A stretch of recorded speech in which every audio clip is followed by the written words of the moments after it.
With engineering as its flagship program, CTU seeks to produce scientifically and technologically oriented professionals, grounded on the values of effective management of resources and inclusive development.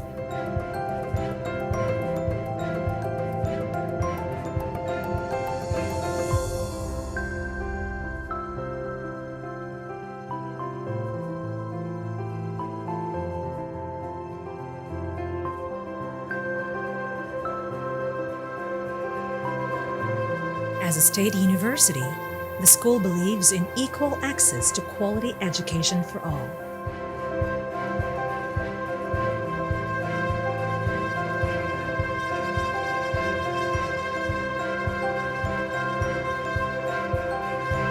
With 23 campuses across Cebu province, CTU provides progressive and immersive learning environments for its students.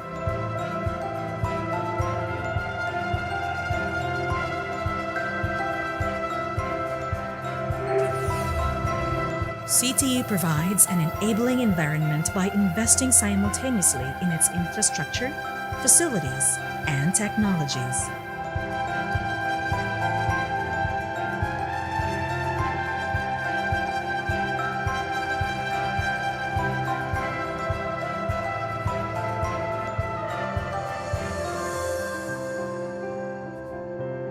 At CTU, we aim to help students achieve their full potential to become responsible stewards of the future.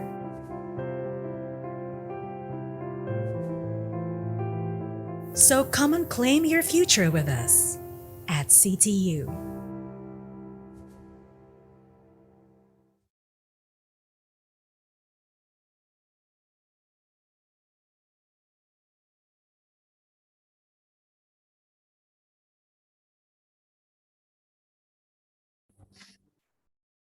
Okay, good afternoon, everyone. While waiting for the others to join, I'd like to remind everyone to please fill out the registration form. The link is already posted in the chat box. Thank you so much.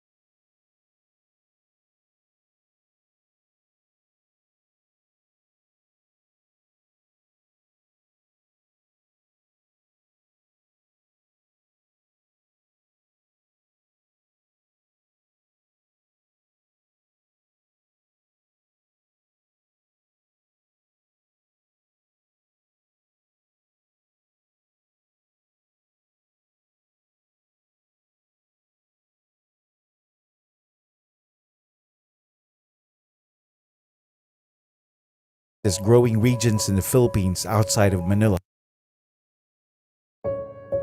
Cebu, one of the fastest growing regions in the Philippines outside of Manila, fueled by a rising real estate, shipping, business process outsourcing, communications and technology industry, and a booming tourism sector. Now more than ever, the region's academic institutions are faced with adapting to the challenges of an ever-increasing pace of development while preparing a future labor force equipped for the fourth industrial revolution. The industries of the future are interconnected, borderless, unbound by the limits of human labor and manufacturing, smart, and ultimately disruptive. With this milieu, the pioneers of Cebu Technological University's Industries 4.0 program are forging a path guided by the university's mission and mandate to be the region's premier technological university. A journey paved with many little early successes. Here are their stories. I could say that this facility, the Fab Lab and the FIC, which are shared service facilities of DTI with the leadership, of course, of our university president, is a success story a big part which is relevant in Industry 4.0. Our graduates are at edge. Our engineering students who are now at present having their on-the-job training in industries are readily hired by the industry because they already have these skills. They know how to run or operate these equipments that are relevant in the modern technology.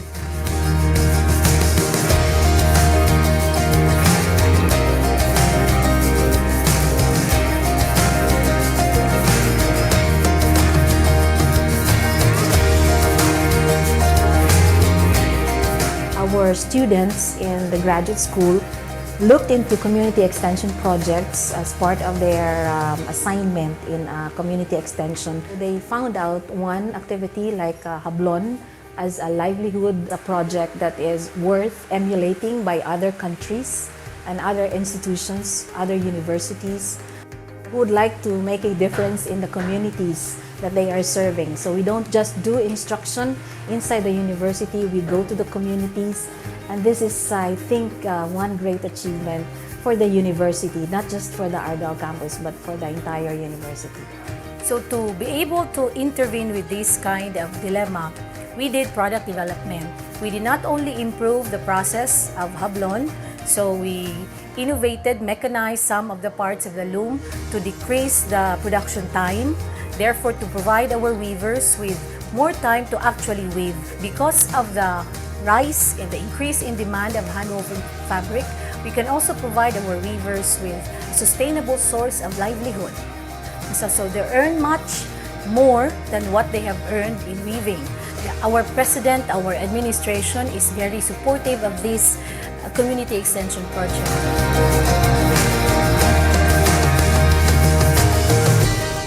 The university researchers are involved in the policy-making process, such as the policy on food safety. This is a guide for good manufacturing practices implementation. CTU leads in providing more knowledge and technology creations, policies and programs through partner collaborations with industry and people empowerment. We are very proud of this. This is state-of-the-art with good facilities and enough budget for us to do quality research. With the thrust and the programs of our president, we are actually gearing towards the realization of Industry 4.0 in Cebu Technological University. Every institution have their own data, have their own information, but with Industry 4.0, there would be connectivity in all of those data. So we could be able to share what we have here to other agencies in other countries. CTU received various awards and recognitions from prestigious universities and organizations. The top utility model filed and the top registered utility model from 2009 to 2018. We have already produced more than 10 utility models, and we have already applied for more than 20 utility models for the innovation products that we have done in the center. And we also were able to publish articles in accredited journals for ISI and CHED, which is very crucial in a university status.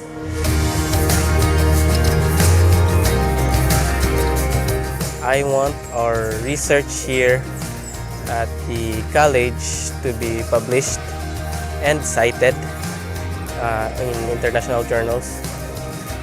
And for extension, I want our research findings actually to reach the farmers. The discovery of the EPN, we do actually have entomopathogenic nematodes here in Cebu, and that they have very good potentials, especially in controlling insect pest, the common pest attacking the vegetable. I'm also proud that many of the farmers actually here in Cebu and in the region, Region 7 for that matter, is also been exposed to this, and hopefully they are now currently using the technology.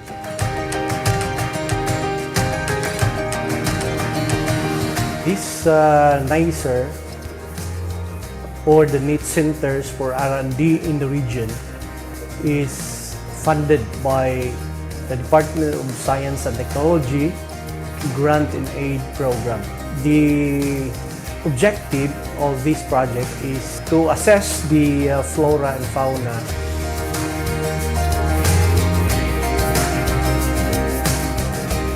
Kini siya part gini sa among mission na amo i-inform ang community of the urgency and the need and our responsibility as people na kinahanglan nato i-address gid ang climate change.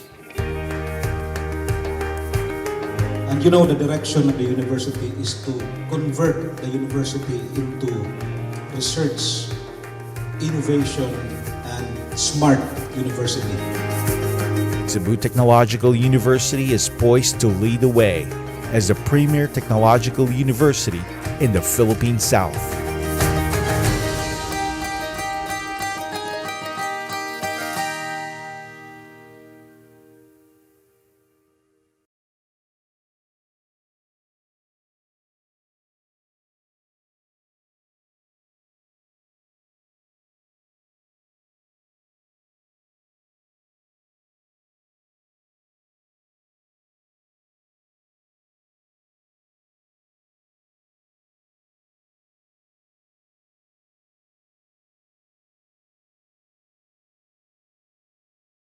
Premier means leading university.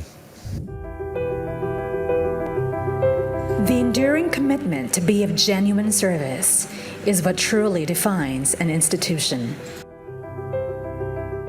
10 years have passed, and the unrelenting stance of Cebu Technological University, like a fire unquenched, is vivified today as we commemorate its 11th founding anniversary as a university. From its humble beginnings to what it is now, we have witnessed an evolution that withstands the test of time, echoing the premier perspective alongside the unwavering faith to take on whatever impedes one's determination.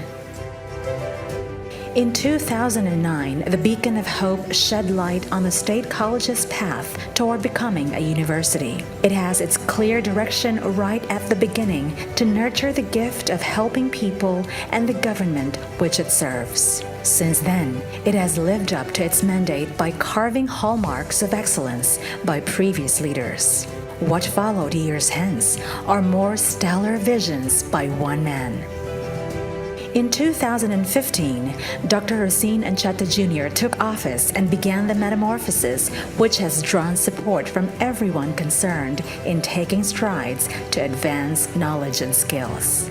Its clear invitation for more students to develop themselves within its walls is manifested in simultaneous construction of facilities in Cebu Province, where more than 20 CTU campuses sprawl. The expansion shows multiple points on the map that now describe the once tiny state college nestled at the heart of the Queen City. In a second term of office granted by the Commission on Higher Education in 2019, much more have been laid down to exemplify the many things one man and his constituents can do to reflect such a vision of human innovativeness in the face of adversity. Embarking on a distinctive management style, CTU is now the forerunner of creative thinking that spells out quite a number of research initiatives. The hosting of its first National Research Congress conveys more proof of resilience to better prepare for whatever comes next. Dialogic strategies to better understand the context of University 4.0 have led to its exploration of the many facets of the present era. While maintaining positive relations with think tanks, the President leads in staying productive. Major trips to various parts in Asia, North America, and Europe provide a glimpse at everything worth emulating.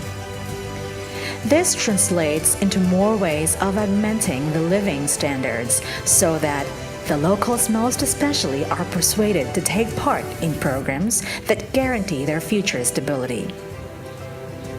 Added to this milestone is the drive for food security, which accentuates the significance of human survival. These technological initiatives silver line the seemingly dull climate of hardships that a majority face since then. increasing its capacity to be of great service to clients. Degree programs are added and have since diversified the specializations, giving birth to more opportunities that very well change the fabric of culture. These have opened doors to students and faculty whose ulterior goal is to herald the values ingrained in them. There is not a word to describe how the process of innovative thinking has led CTU to where it is now. The simple truth is that CTU stays the course and will forever be indebted to its support system. From students who rack up titles in the international, national, and regional levels, to faculty who epitomize great leadership and progressive thinking, no one can question the alliance it has forged with a society upon which it constantly draws inspiration. On its 11th year, Cebu Technological University is and always will be leading the premier way.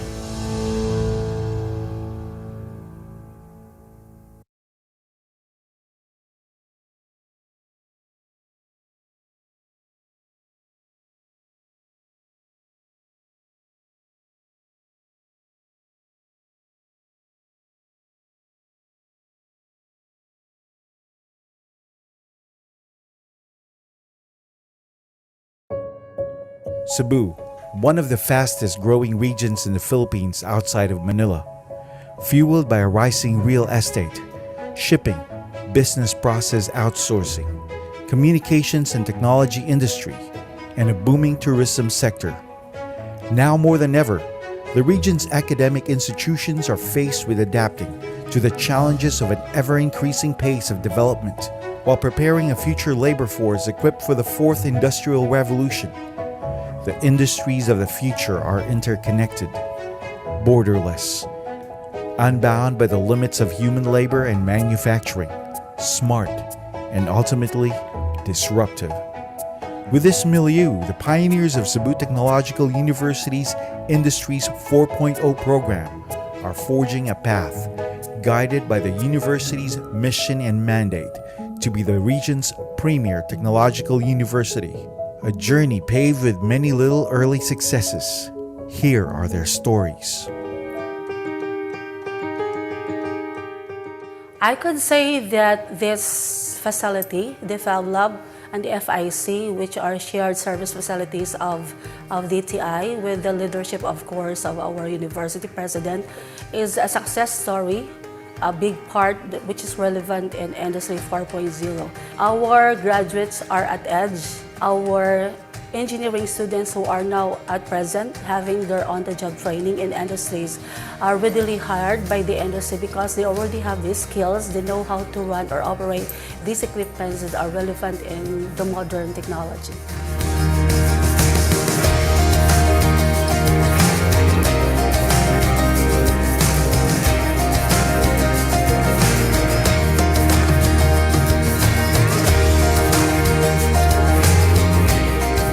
Our students in the graduate school looked into community extension projects as part of their assignment in community extension. They found out one activity like Hablon as a livelihood project that is worth emulating by other countries and other institutions, other universities who would like to make a difference in the communities that they are serving. So we don't just do instruction inside the university, we go to the communities, and this is, I think, one great achievement for the university, not just for the Ardao campus, but for the entire university. So to be able to intervene with this kind of dilemma, we did product development. We did not only improve the process of Hablon, so we innovated, mechanized some of the parts of the loom to decrease the production time, therefore to provide our weavers with more time to actually weave. Because of the rise and the increase in demand of handwoven fabric, we can also provide our weavers with a sustainable source of livelihood. So they earn much more than what they have earned in weaving. Our president, our administration is very supportive of this community extension project.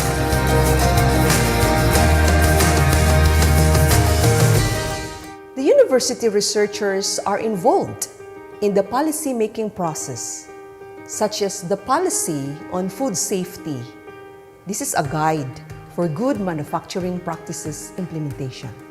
CTU leads in providing more knowledge and technology creations, policies and programs through partner collaborations with industry and people empowerment. We are very proud of this. This is state-of-the-art with good facilities and enough budget for us to do quality research. With the thrust and the programs of our president, we are actually gearing towards the realization of Industry 4.0 in Cebu Technological University. Every institution have their own data, have their own information, but with Industry 4.0, there would be connectivity in all of those data. So we could be able to share what we have here to other agencies in other countries. CTU received various awards and recognitions from prestigious universities and organizations. The top utility model filed and the top registered utility model from 2009 to 2018. We have already produced more than 10 utility models, and we have already applied for more than 20 utility models for the innovation products that we have done in the center. And we also were able to publish articles in accredited journals for ISI and CHED, which is very crucial in a university status.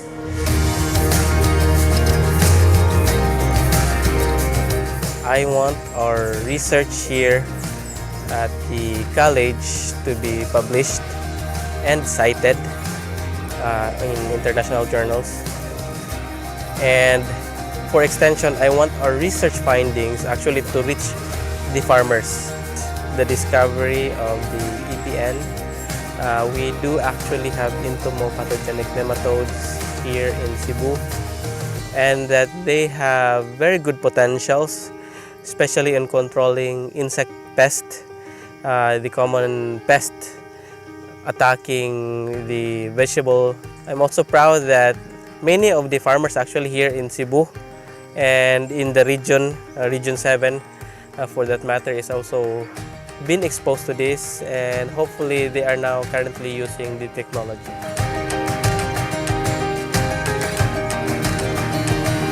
This NICER, or the NEET Centers for R&D in the region, is funded by the Department of Science and Technology Grant and Aid Program.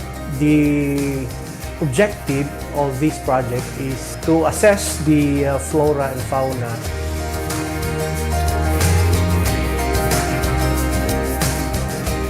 Kini siya, part gini sa among mission na amo i-inform ang community of the urgency and the need and our responsibility as people na kinahanglan nato i-address gud ang climate change. And you know, the direction of the university is to convert the university into research, innovation, and smart university. Cebu Technological University is poised to lead the way as the premier technological university in the Philippine South.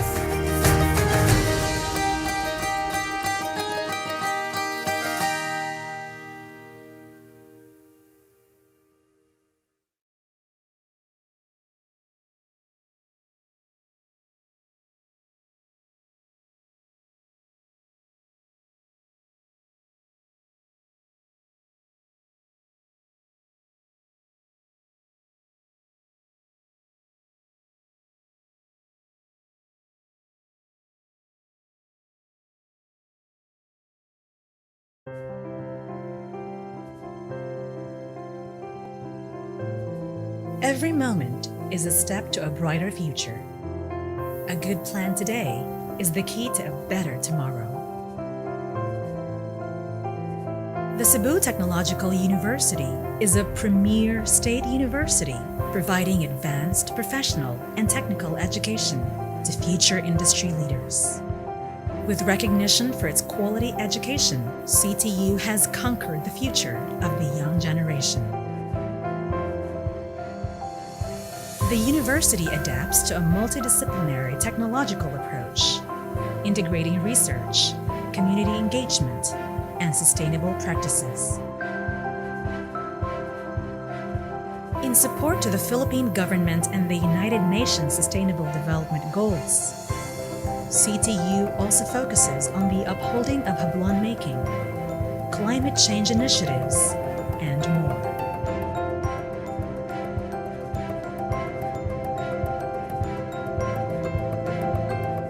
With engineering as its flagship program, CTU seeks to produce scientifically and technologically oriented professionals, grounded on the values of effective management of resources and inclusive development.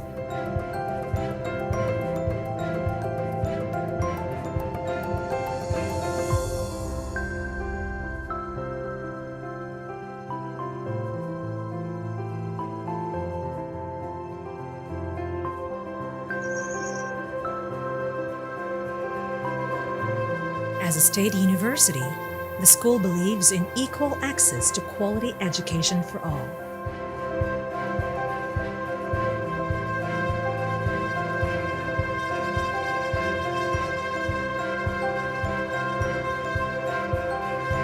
With 23 campuses across Cebu province, CTU provides progressive and immersive learning environments for its students.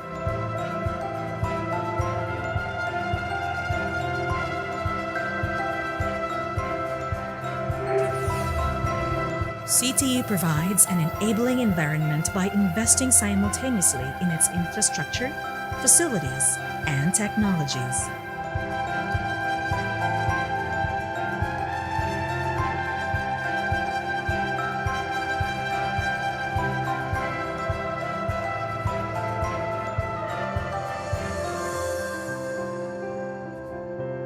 At CTU, we aim to help students achieve their full potential to become responsible stewards of the future.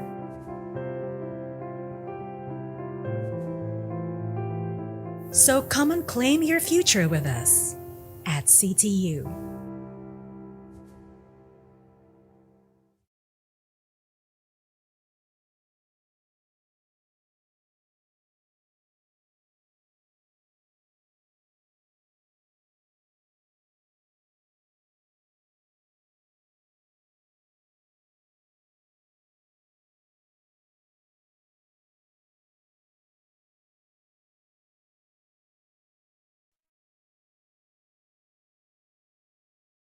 Premier means leading university. The enduring commitment to be of genuine service is what truly defines an institution. 10 years have passed, and the unrelenting stance of Cebu Technological University, like a fire unquenched, is vivified today as we commemorate its 11th founding anniversary as a university. From its humble beginnings to what it is now, we have witnessed an evolution that withstands the test of time, echoing the premier perspective alongside the unwavering faith to take on whatever impedes one's determination. In 2009, the beacon of hope shed light on the State College's path toward becoming a university. It has its clear direction right at the beginning to nurture the gift of helping people and the government which it serves. Since then, it has lived up to its mandate by carving hallmarks of excellence by previous leaders. What followed years hence are more stellar visions by one man. In 2015, Dr. Rosine Ancheta Jr. took office and began the metamorphosis which has drawn support from everyone concerned in taking strides to advance knowledge and skills. Its clear invitation for more students to develop themselves within its walls is manifested in simultaneous construction of facilities in Cebu province, where more than 20 CTU campuses sprawl. The expansion shows multiple points on the map that now describe the once tiny state college nestled at the heart of the Queen City. In a second term of office granted by the Commission on Higher Education in 2019, much more have been laid down to exemplify the many things one man and his constituents can do to reflect such a vision of human innovativeness in the face of adversity. Embarking on a distinctive management style, CTU is now the forerunner of creative thinking that spells out quite a number of research initiatives.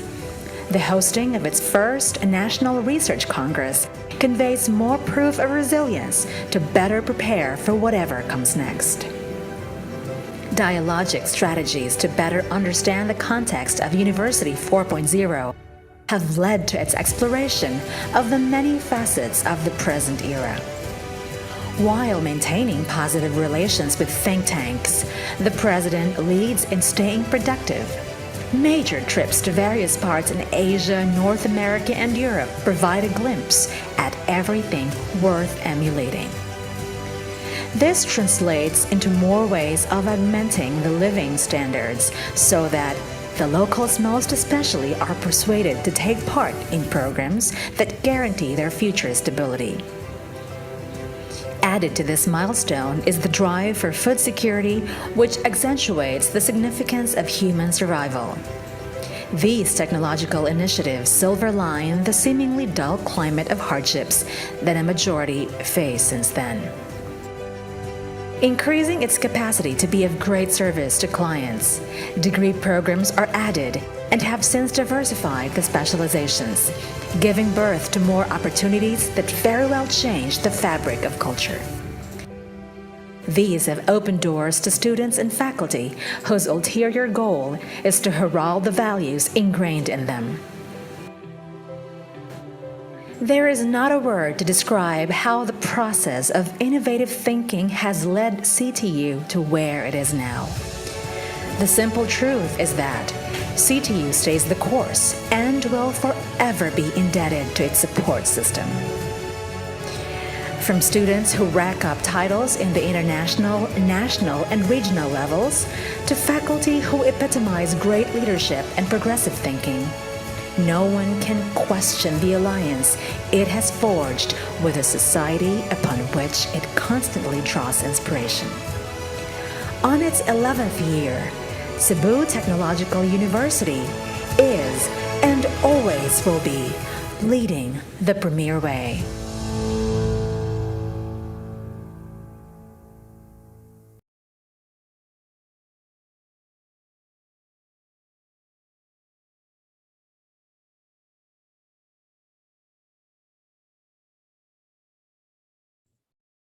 Good afternoon.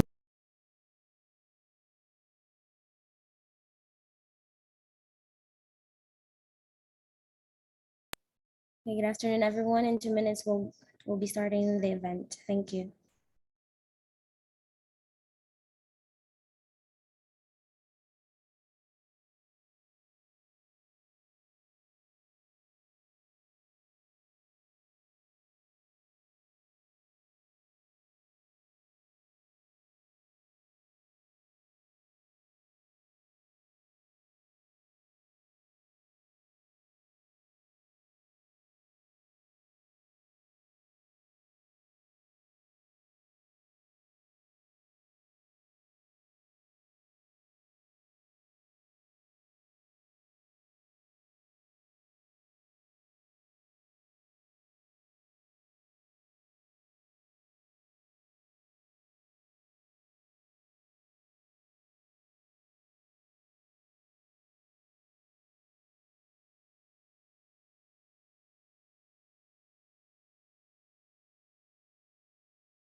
All right, good afternoon once again. Good afternoon, Mindanao State University ILIGAN Institute of Technology.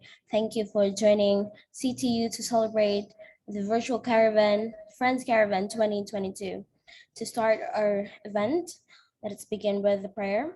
Let us put ourselves in the holy presence of the Lord as we are gathered here today to celebrate the Virtual Friends Caravan 2022. Although we're not physically together, we are one in spirit in wanting to achieve the goals set for this online activity. Our success will only be possible with your blessings. We beseech you to shower your peace, love, and happiness to all present in this virtual activity. We pray that you grant your blessings to the staff who planned this event and to all the participants as well. Allow us to be the instruments of your love so that we can spread your word according to your will. Amen. Let us now honor our country by singing the national anthem, followed by the singing of the ASEAN hymn.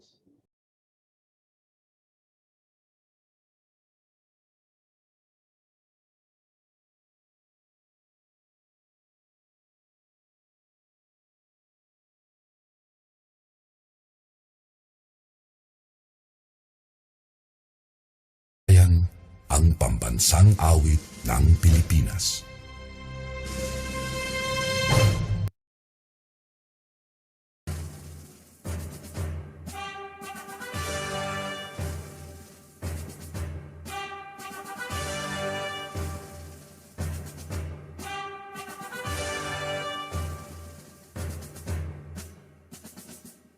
Bayang magiliw nagsisilanganan, alam ng puso sa'y di mo'y buhay. Lupang hinirang, di ka nang magiging, sa manlulupi, di ka masisipin. Sa dagat at bundok, sa simoy at sa langit bumaka, ay nilagang tula at awit sa palay minamahal. Ang isip ng wakaw at may tagumpay na nagbibigay, ang bituin ng araw niya kailan pa may magdidilig. Lupa ng araw ng buwan, bakit pagsita mo'y langit sa piling mo?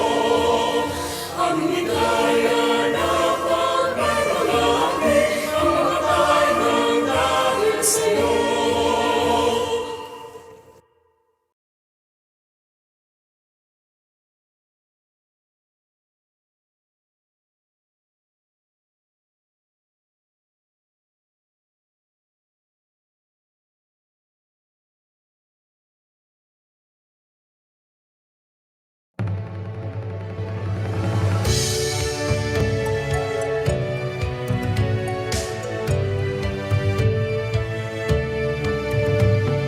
Raise our flag high, sky high, embrace the pride in our hearts. ASEAN, we are one as one, looking out to the world. For peace our goal, from the very start, and prosperity to last. We dare to dream, we care to share, together for ASEAN. We dare to dream, we care to share, for it's the way of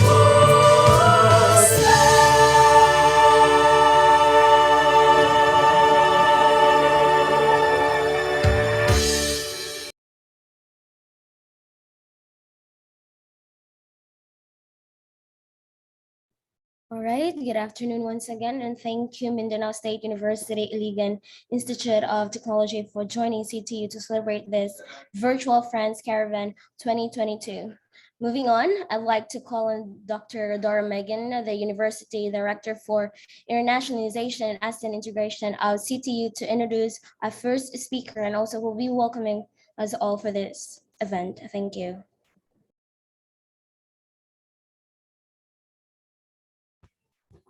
Hello, good afternoon, everyone. I'm so happy to welcome you to Cebu Technological University. Thank you, Glezel, for the warm welcome as well. And yesterday we had a wonderful engagement with the Mindanaoans, and then now another group from Mindanao. And we are so happy that we can share with you some of the beautiful insights that we have gained in our relationship with Erasmus and other partner institutions. So our speaker today is very well versed when it comes to intercultural awareness. We are saying this because he has been to many engagements, and this has heightened the presence of Cebu Tech in one way or another. Recently, he had gone to Thailand and shared with them our experience here at Cebu Tech as well. More about intercultural awareness will be shared to you by our speaker, and he is nonetheless Dr. Ronald Galindo. A big hand, please. Hello! Kumusta na ang taga-Iligan din ha? No? Maayong hapon kaniyong tanan. So, I was in Iligan. I was in MSU IIT since 1986 to 1999. Now, I just really want to greet you with this by asking from you. Kindly open your video, please. 1, 2, 3. Can you open your video, all of you? Kung pwede. Okay, so first of all, I would like to extend my warmest thanks and gratitude to your Dean, Dr. Noel Estoperez, and all the faculty of the College of Engineering, as well as the administration of MSU IIT. So I think my last visit in MSU was, I think, the year 2000. That was so long. We have about 22 years. And I do believe that with the presence of everyone from MSU IIT, I know you are doing great, not only on internationalization, but even particularly in engineering programs, but even in other endeavors. So welcome to this virtual Caravan 2022. This is really intended for the participants coming from the Mindanao State University, ILIGAN Institute of Technology. So on behalf of the Cebu Technological University Friends Project team, and with the presence of our guest speaker from the University of Cebu, and even our friends from St. Louis University, I would like to welcome all of you, and then feel at home. If you want to take down notes, that would be fine, but let's see to it that instead of having the virtual caravan, supposed to be, we will be coming to MSU IIT and will be seeing each other physically. Now, I would like to share with you about Friends. This is all about an Erasmus Plus Friends project. This is a consortium of the 16 international universities. Okay.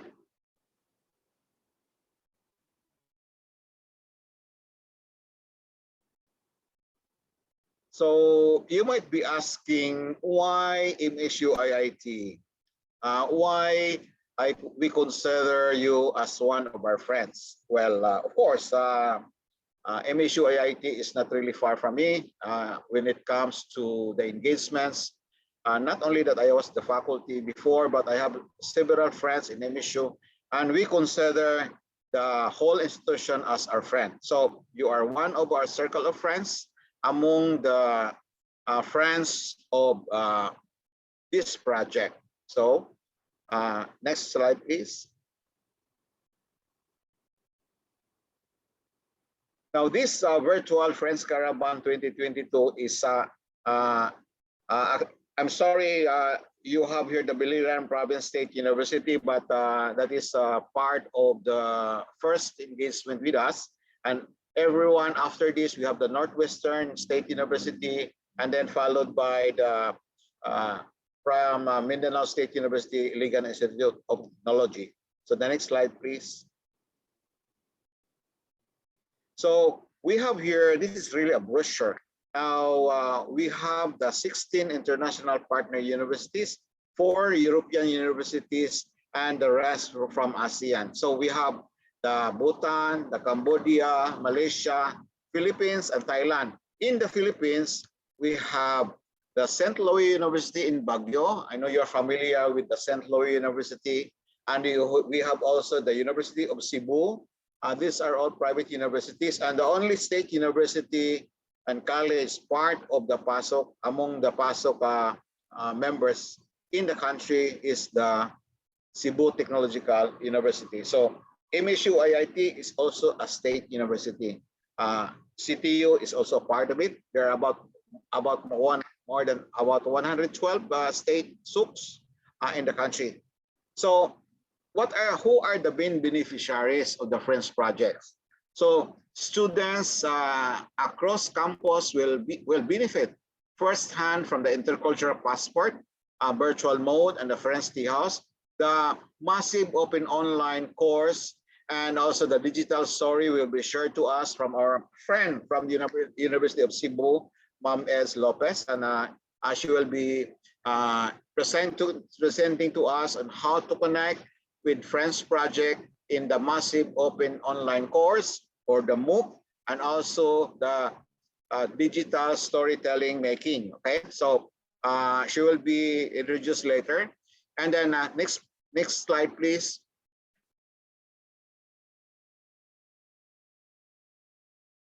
So we have the main outputs of the Friends project. What are those things?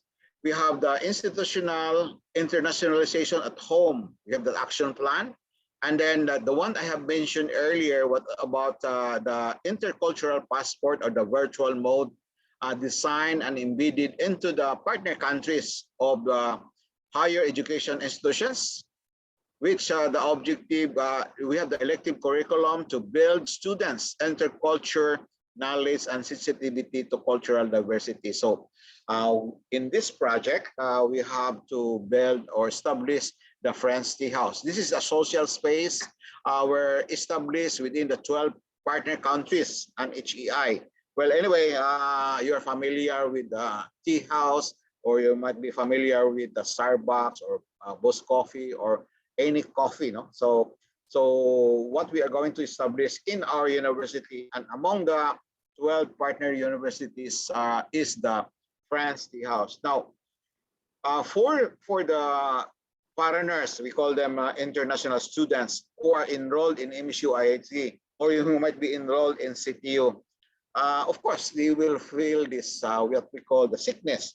We have this homesickness. So how can they really see to it that they can adjust if they will be enrolled in MSU IIT or either in other universities? So we have the program, we call it Home Away from Home. Now, the main objectives of this Friends project, just imagine there are about 16 international universities, and only 3 universities are coming from the Philippines. So one of the objectives of the Friends project is to outline the partner countries' HEI's internationalization landscapes, and to identify levels of integration or international and intercultural dimensions into partner countries, HEIs, and informal curriculum. So other objective is all about the improvement of the P6, the partner countries'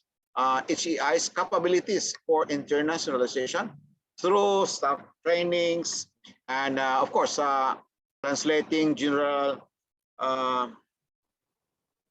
awareness of the concept into streamlined internationalization at home action plans. And the third is all about, we are going to build students' intercultural knowledge and sensitivity to cultural diversity. Just imagine we have 16 international universities within this project. Next slide, please.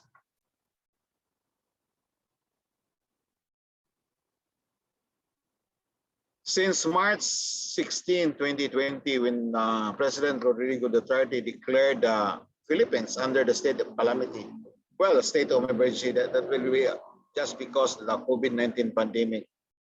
Even now, we have graduating students this semester, but we met them last 2 years ago. That was 2020, and now they are graduating. So just imagine for the disruption of learning. This is not only local, but this is really international, worldwide. This is a global challenge. That's why the Commission on Higher Education, with the memorandum circular as to the flexible learning systems, where most of us from state universities are implementing the online modality. So with this online modality, just imagine there are more than 1.5 billion students and even more and youth across the planet or have been affected because of the universities closures or school closures or campuses closures due to the COVID-19 pandemic. So, well, we are going to take the negative side. We have also the positive side. The problem for especially for the engineering students, how can we make an event project or be with us for our skills training or hands-on with our laboratory equipment? Well, it can be done by other means, but that will be really a problem, not only for local universities, but even outside or leading universities abroad. How can they connect with the students, especially for those taking up laboratories? Online lectures that could be done by the online teaching and learning, but how can you really see to it that you can do a lot of things, doing experiments in the laboratory and you are not there physically? So that is really the main concern. So our engagement with this is bringing up this virtual caravan, the awareness of our project, not within the consortium, not within the 16 universities, but we are now bringing this outside the consortium. So we have chosen MSU IIT as one of our selected universities who are our friends of, later on friends of UC, friends of SLU, and you will be friends among us, among the 16 consortium universities. Next slide, please. Are you still with me? Sorry. Okay, so I hope you have taken your lunch. Well, of course, we cannot really serve snacks in here, but instead we can have the online TATOs or whatever. We can do that online. No? So our topic is all about the building up your global competency towards becoming a global citizen. So how come I become a global competent engineer or an individual? Of course, can I set aside being a global citizen? I think no. By this time, all of us has the gadgets. So within the consortium, we have universities coming from Bulgaria, Hungary, Poland, and Turkey. They belong to the European universities. And for the rest, we have the Bhutan, Cambodia, Malaysia, Philippines, Thailand. So in the Philippines, we have St. Louis University, University of Cebu, and Cebu Technological University. Now, we are not just doing the implementation of the projects by university, but we have the teamwork, collaboration.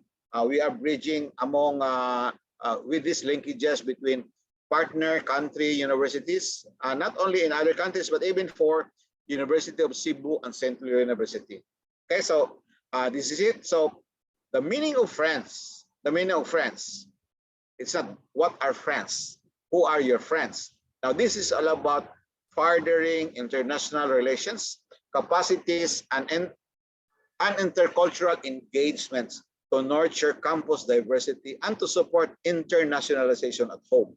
So what we are doing now this afternoon, this is part of the internationalization in diverse, and this is part of the internationalization at home. We are bringing the project, the French project, an Erasmus Plus grant project of the European Union to your doorstep. But, well, of course, it's not physical, but virtual because of this scenario right now, okay? So we may have the meetings through online or virtual. So we can let other speakers coming from the international universities to speak with us through online. So that can be done, no? Okay, next slide, please. We have this rationale and the main goal. Now, according to Berlin and Jones, internationalization at home, this is the purposeful integration of international and intercultural dimensions into the formal and informal curriculum for all the students within the domestic learning environments. Okay, so what's the main goal? The main goal here is to strengthen, involve Asian universities' internationalization capabilities and to develop their students' global competence, and through the purposeful integration of intercultural dimensions into the university's formal and informal curriculum. Now, among the deliverables for France, as I have mentioned earlier, You have the institutional internationalization at home, reports, action plans, and then later on you have the intercultural passport virtual mode, where you have the MOOC and digital storytelling. And then we have the establishment of the Friends Tea House. This is the space where we can exchange with each other and do the internet. We are going to connect with the other universities through the space. And then next is we are now on the Friends promotional and exploitation initiatives of this program. Now, aside from the International at Home National Conference, which we held last year, we are inviting several universities and participants coming from the different universities to attend this national conference. But still, that is, we did it online.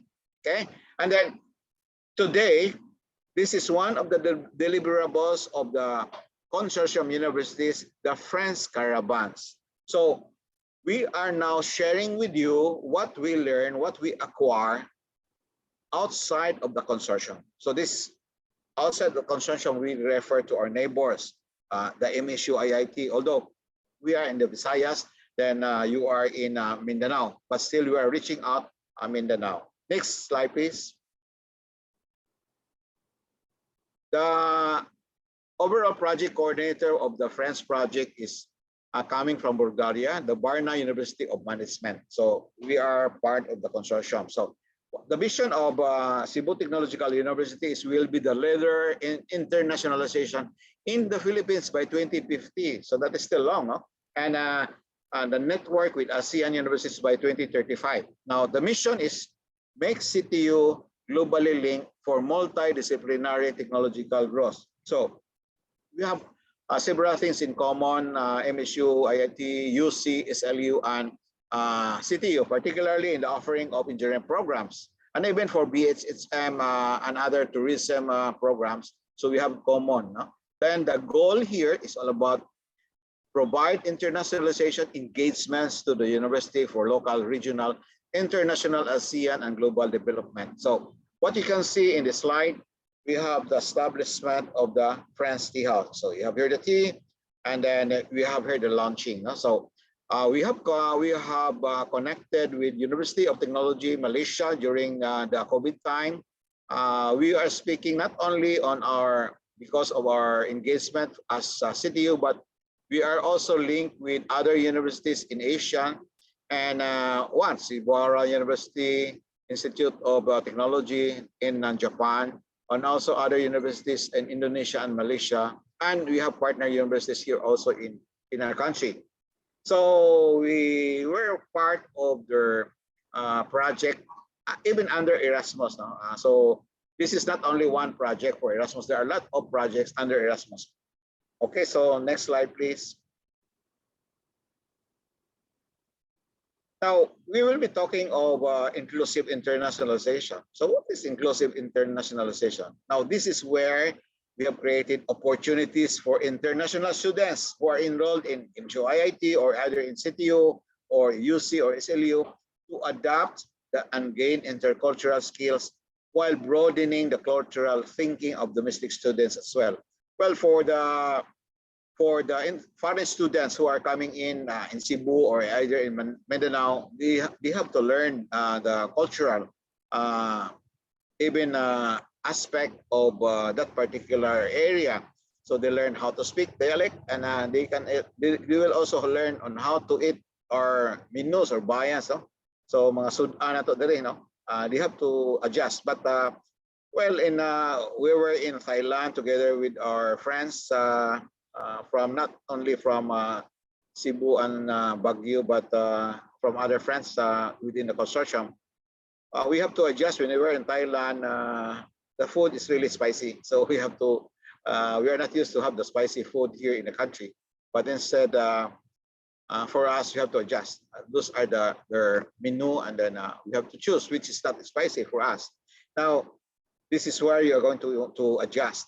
So, aside from creating opportunities, we also have this building intercultural skills for domestic and international students. We conducted the international and intercultural festival to learn also from their culture, and also they have to learn also from our culture, and that's it. That is with respect to the inclusive internationalization. Next slide, please. That there are two main contradictions, the first and second. What is the first? This is all about we strive to increase internationalization and global engagement. That is now the trend. We want to connect, we want to have the collaboration, and many countries are also isolated, and even nationalists that trends result in disconnecting between local and global. Other countries don't want to be engaged. Maybe there are areas where they don't want tourists to come, or the barrier here is how to speak English, the medium of instruction, how to communicate. It's difficult to communicate if the particular person doesn't know how to speak English or even write. So that is one of the reasons. No, but still, we tried to connect with others. And the next contradiction is, well, not all of us, not all students can really afford. They are not well off. Especially for us, we are free under this tertiary funding. Students in state universities, they don't pay for the tuition, but not like with the private university. So not all students can really afford of taking international courses or the programs abroad, but instead, we are going to bring the internationalization at home in here without us going abroad. Okay, that would be possible by this time. We have that virtual or online mode. Okay, so that will be the contradiction. Not all of us can go abroad. Only the few for the student mobility. Next slide, please. In Cebu Technological University, we have different, there are a lot of several programs under internationalization. One is the student internship abroad. So we have the on-the-job training, immersion of students in Israel, Thailand, Netherlands, and even other ASEAN universities or countries, as well as United States of America and some in the European countries. But still, what is common in there? You cannot go there without passport and visa. If I'll ask you, do you have passport now? If you have the chance of going abroad tomorrow, so well, you have to get a passport, how to secure it, then learn on how to secure it online, and then well, you will be asked for the birth certificate, national statistic birth certificate, and with that other information. So.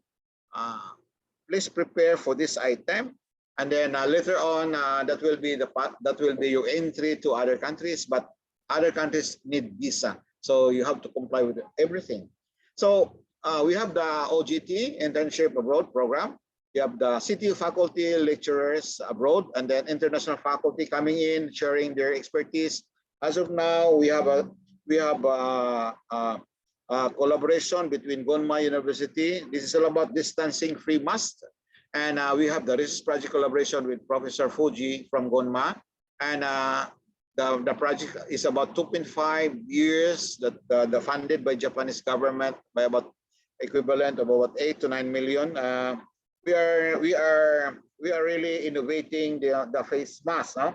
So you have the face mask, but we have here the face shield, but we are going to install here air pump, and then you have the regulation, and then you have the sensor, the controller, and we have the battery, as well as the CO2 concentration level sensor. So this is now one that we can really say we cannot afford to have another lockdown. If you will be using that, that is really an innovation of the face mask. So that is our research collaboration, ongoing research collaboration project. So we have the students mobility and even for course training, and even the city and faculty staff going abroad, and for the international course training. We have the foreign students short courses, like for example, learning how to speak, how to write in English. And then those are the foreign students enrolled also in our university. I think there are also foreign students enrolled in MSU IIT. So the one I have mentioned to you earlier is the International Research Project Collaboration or International Research Collaboration. So we can connect with them through online, virtual, or because of the circle, Then we can link MSU IIT to the 16 international universities in the consortium, and hopefully with other universities abroad. So internationalization at home, internationalizing our program is really important nowadays. We cannot just sit down and then stay in the four corners of the classroom and then wait for the professor to come and teach us. But now we can do that online, and you have that even beyond borders. So CTU is received QS rank of about 3 stars. We go for the University World Ranking and the Times Higher Education. So we go for internationalization ranking worldwide. I hope we can make it, but still that is on the process. Next slide, please. Issue on access and equity. So we are glad and thankful for those students who are with CTU and those students who are with MSU IIT. I don't know how much you pay for your tuition and even expenses. Siguro, I don't know. That is totally free. We have the Universal Access to Quality Tertiary Education Act. If you ask me how much the tuition fee for engineering students here in Cebu, other universities, leading universities, they are paying as much as higher as 60 or 70, even higher than that. In Manila, I know they're paying more than 100,000 per semester just to take that engineering program. So just imagine, for us in State University, totally free. Okay, so equity in developing countries, there is only 1.2% students who can avail of this mobility program. So, well, as I said, not all are well off, do not have the opportunity to be traveling and then taking courses outside. Now, of course, there are also admission requirements. And besides, what is important there is, do you have the support, you have the funding to take courses abroad. So that's why we are here trying to share some of our learnings through the French project. Next slide, please. We are glad that Cebu Technological University received the first Philippine Higher Education Internationalization Award. We are one of the awardees given by the Commission on Higher Education, and our path here is all about CTU 4.0, Strategic Plan in Internationalization. So since we don't have the poster making contest on physical, we did it online. So students were able to produce the digital poster making, and then even poster making, usually supposed to be painting, no? But still they did it using their gadgets. And then we have our contest through online, and then we give them recognitions online. So those are the things that we need. Okay, next slide, please. We are recognizing their endeavors, recognize value, and we also utilize classroom diversity. So there are several alternative perspectives in studying this program. One is learnings from international students, and then we also have experiences shared from mobility program returnees. So for those who are coming back, they have their OGT programs abroad, and then they came back, then they are given the venue for them to talk, for giving venue for them to share. But since we have the pandemic, the only platform or the only way of doing it is they come up with making of the digital story. We have the DS telling story all about their experiences during their OGT. So we have that. And then learnings from diverse communities in the local population. We don't want to link only within the university, even the population, but even outside outside the university or the other communities. Okay, next please. Are you still with me, guys? Okay.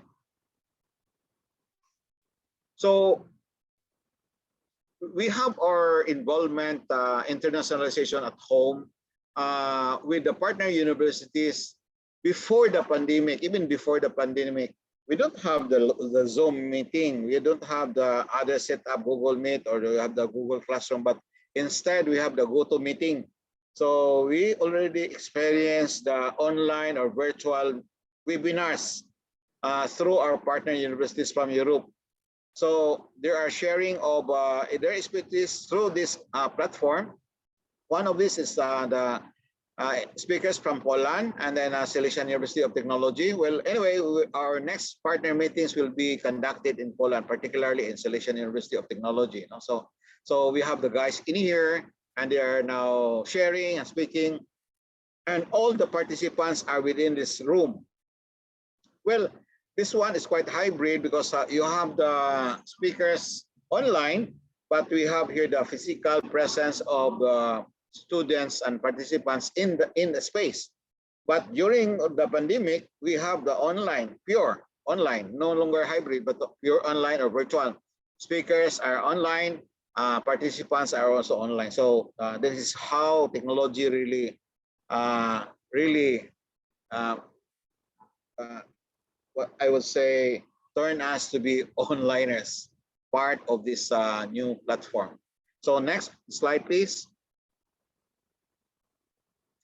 Now we need to connect. So one of the local research in education service, so there is a group mounting up or install the solar panel systems, even the kit in the roofings of the different communities. So this is one of the projects where our students and even our university now engaged with.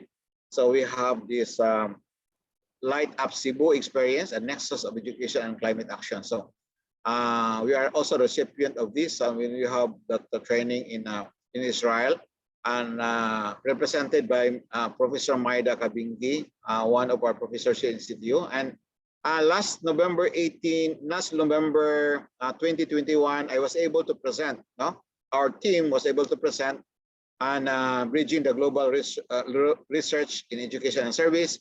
We did this project during COVID-19 pandemic, and we have here the firm bike.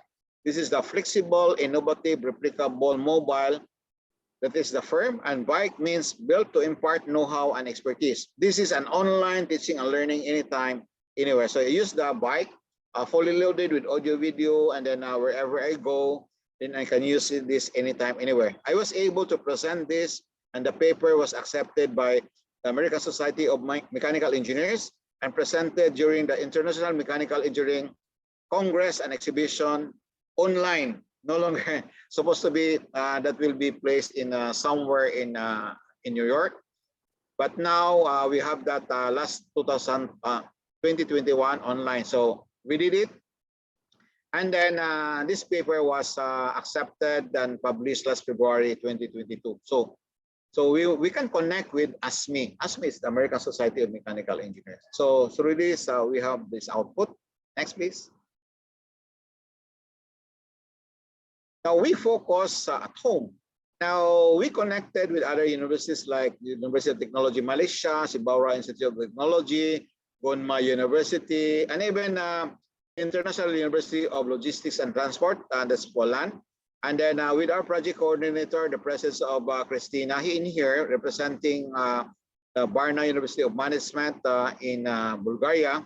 And then we have here Professor Ishikaki from Cebu Institute of Technology, and we have Honorata Freshak from Poland, from IULT. And this is just one of our prior arts of the distance-free mass. When we have our meetings online with the professors coming from Nanyang University in Singapore, we have the Indonesia, and then also in Malaysia, as well as in Japan. So we are doing this internationalization at home, not only on teaching, but more on research. Next, please. So to celebrate, supposed to be, I have here water with me. Okay, so I can drink water through online. You can also drink your tea or coffee. We can have a tea break. So this is all about home away from home virtual tea party. We did our tea party, we did our Christmas party online, and with our students. And even last graduation, we have our online graduation. So we did it. So everything online. So you order online, you pay online. So now the trend is you apply online, you are hired online, you work online, and you will be fired online. And of course, you will be paid online. All are online. Okay, so that is now the trend. So what we want here is how we can really see to it that you feel at home, even you are in other country. Okay, next slide, please. This is the last slide, but I am so thankful for your time. In times of COVID-19 pandemic and beyond, we need to have friends like you guys from MSU IIT. We long to visit MSU IIT. How we wish to see again the Maria Cristina Falls and all the Agos hydropower, and then take a dive or feel the coldness of the Timuga Falls. No, not Timuga Falls, but the Timuga swimming pool. No, so Iligan is really a best place for us to visit someday. So we need to have friends like you. We need to have friends who care, share, and serve. So we care, we share, we care, and serve. Each one serve one, reach one. Thank you very much for your time. God bless us all. Okay, see you. But actually, the next speaker will be introduced by our staff, Ma'am Grisel. Yes, Ma'am Grisel. Thank you. All right, thank you, Dr. Galindo, for your informative presentation about the Erasmus Plus Friends project and how internationalization works in CTU. At this juncture, I'd like to acknowledge the presence of our guest speaker. She will be talking about more about the Intercultural Awareness and Cultural Diversity Massive Open Online Course, or the IACD MOOC, and also the digital storytelling videos and how to get your intercultural passport. Please help me welcome Ms. Evelyn Lopez, fresh from Thailand. She's from the University of Cebu. Thank you. All right. Good afternoon, everyone. Good afternoon, CTU and our friends from MSU IIT. I hope you can hear me well this time. Can you hear me? Yes, ma'am. All right. Thank you. So I am Ed, and I'll be presenting to you. I think Dr. Galindo was able to share to you about Friends Project. So in my case, I'll be sharing about the MOOC and the digital story. I am presenting a presentation. I hope it's also clear.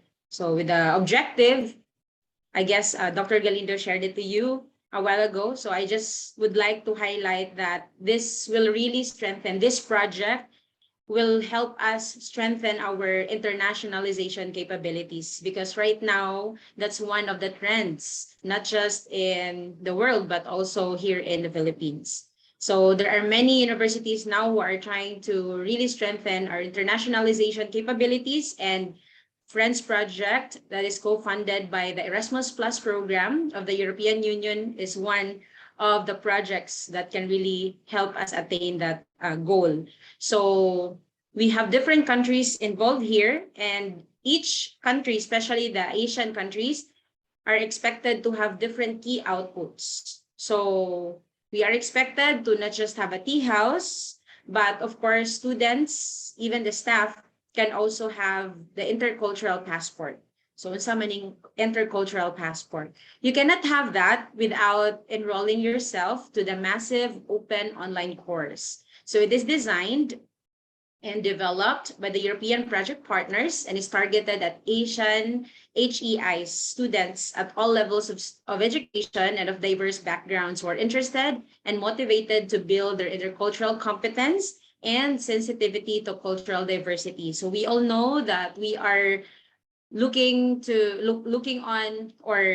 forward to producing competent graduates. And one day when they will be working in the industry, they are expected to meet different cultures. So MOOC will help you to be culturally competent.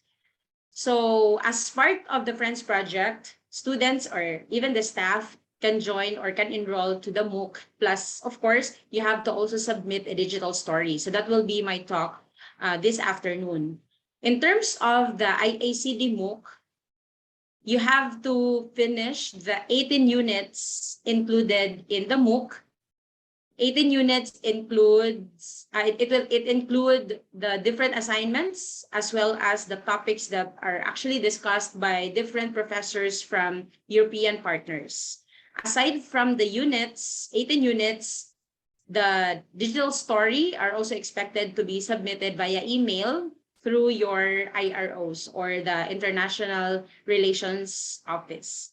So let's start how to join or how to have the intercultural passport.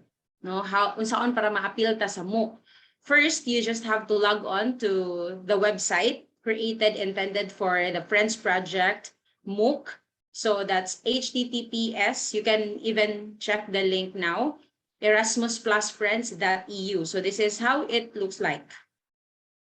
Once you're there, you have to scroll down and then stop right here in the intercultural passport. Since it's our first time, just click register. But for those of you who already registered before but were not able to join or explore the MOOC, you can just click login and check your username and password in your email addresses. But for the first time students and staff, just click register. Fill in the information from your first name, last name, date of birth, your gender, and other contact details. Make sure to check your spelling of the name, because the spelling of the name right here will be the name that will appear in your intercultural passport or certificate, right? So there are also other information here. So just fill in and click the agreement or check the box this side stating that you agree to participate in the intercultural passport virtual module. So click register, and once you're done, please check your email address, your email. And then when you check, if you cannot find any message or email from the MOOC administrators in your inbox, just click spam or probably in the promotions, because that's one of the problems that we encountered before. Once you have your email address or username and the password, please use all those to go back to the website. This time, you don't need to click the register, you just click login. Then, once you're there, you can see all the units. So there are 18 units, as I mentioned. You can click each unit. So you start with unit 1 down to unit 18. Within each unit, you will have different videos with transcripts. So let's say, for example, your professors, no, grabe kay kaslang, medyo naglisod ta o kuha sa iyahang message, you can always download the transcripts. So once you're done with all the videos or discussions from the professors, that's the time that you have to answer all the assignments. So assignments, usually multiple choice, but there are 2 or 3 assignments na you need to answer an essay. Like you tell about the Philippines, or probably you share about culture. So you just have to follow the instructions written in the MOOC. So once you're done, in your 18th unit, there's a question there if you were able to submit a digital story. If you were able to submit one, just click yes. If you did not submit yet, don't forget to submit your digital story. So I'll tell you more about digital story in a while. But here, once you're done with all the units from assignments, discussions, so one tip, there's what we call as progress bar.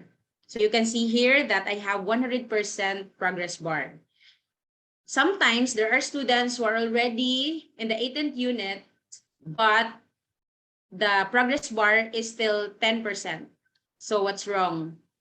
There's only one or 2. There are actually 2 reasons. One, you were not able to answer the assignments. And then another one, which is the most common mistake of the students, you were not able to see the full video. So all topics will be discussed on a video plus the transcript. So some students are quite comfortable by just looking or reading the transcripts, but actually your progress bar will not be complete if it will not be completed without watching the entire video. So dapat humnon yun ang video until mo end lang siya giyaha. And then after that, mo green ang button. So the lower part of the unit, when you open this one, once mo green na, that's the time that you have to click next. And later on, you will see that your progress bar actually increases. Until you finish everything, you will have 100% progress bar. So that's the time that you can receive your intercultural passport. In other terms, no, we call it certificate of completion or a certificate that you were able to finish the MOOC. Why we are using the words or the term intercultural passport? Because our first batch, once you're done with the MOOC and you were able to submit a digital story, you will have a chance to travel to Europe. So our first batch, because of COVID, they were not able to visit Bulgaria or join the boot camp in 2020. So actually, they will be traveling this year, hopefully, no, June 2022. But of course, we are still processing the visa. So I'm not yet sure if there will be another boot camp. So boot camp is only intended for students who are already finished with the MOOC. And of course, nakasubmit sa digital story. So boot camp is around 1 month. It's like 1 month boot camp. It's all expense paid trip to Bulgaria. You will be with other students who also won or who were able to it's like there's like a competition. So in our case, we have 5 students. I guess CTU will send 4 students. I'm not sure. But those students, sila ang pinakanindot nga digital story. And of course, they were able to finish the MOOC. So all of them, they are now holder of intercultural passport. Since I shared to you about digital story, and that's part of the MOOC. So how are you going to create a digital story? So first, the university will give you an application form and a waiver. So all you need to do is just to answer or fill in the blanks with your details. Then you try to read as well the waiver. Finally, you have to affix your e-signature. So uso naman karon ang e-signature because of COVID. But if the university will allow you to submit a hard copy, that's also accepted. Once you're done, you have to write a story. So what's within a digital story? So digital story is like a 2 to 3 minute video. So mura na siyang usual na video or vlog about your culture or probably about your experience in visiting other countries. Some students were not able to visit other countries yet. Of course, you are allowed to share about your own culture or your own festival or probably about the story of how you fall in love with a culture in a certain country, or like for example, for some students, they highlighted K-pop or K-dramas. So that's also possible. Anything related to culture. Other students also shared about their own culture from waking up in the morning until ending the day, and over a sunset or whatever. So you write the story first. After that, you convert that to video, or you have to create a video. So there is a proper format. Make sure that you have minimum of 2 minutes and maximum of 3 minutes. So those students who can join the bootcamp or who were selected to be part of the bootcamp, dili pwede nga less than 2 minutes ang ilahang video. So it should be at least 2 minutes and maximum of 3 minutes. For the video resolution, it should be HDTV resolution, so around 1080 pixels or 1920 by 1080. So the ratio is also 16 by 9 aspect ratio. So just check, for example, if you are not familiar with the resolution, you can ask your university or our partner university, the CTU. Format should be AVI, WMV, MOV, or MP4. So in our case, we really prefer to have MP4 and MOV because it's easier to view other than other formats. But again, it will always depend on the partner university. In terms of language, sometimes we're quite afraid of sharing our story because ang ubang students, siguro mahadlok sila mo speak English or mo share silang story through English. But of course, you can make use of our own language. So in our case, we really encourage our students to use our own language, but of course, they have to place a subtitle. so that our friends from other countries can also understand your story. Aside from that, please do not forget that there is a mandatory poster that will be given to you by the partner university. So na opening and the closing poster. So later, I'll show you a sample. You will see that the opening poster as well as the closing na siya specific na content and logo.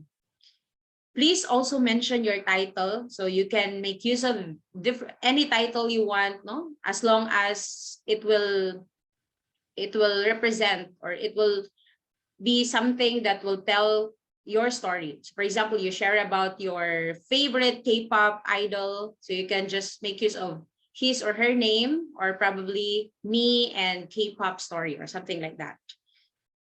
At the end of your video, if you are using photos, videos, music, or other materials that are not originally yours, you are expected to acknowledge them. So how? Of course, you can write the name of the owner or probably the link. You can also ask permission or place in their logo or whatever ang ilahang i-require. But make sure na you have to acknowledge them, because EU is very, very strict.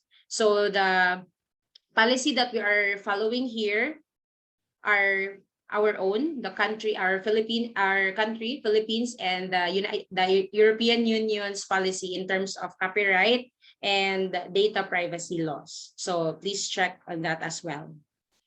For digital story, this is how you are being graded. Just in case, we will have another search for the boot campers for the next batch. Creativity and originality of your design or your digital story is 30%. Impact and content of the storytelling, 30%. Editing and cinematography, that's 20%. And structure and navigation, that's 20%. So these two, I have here some samples of digital story. I hope you can check. Is the audio audible?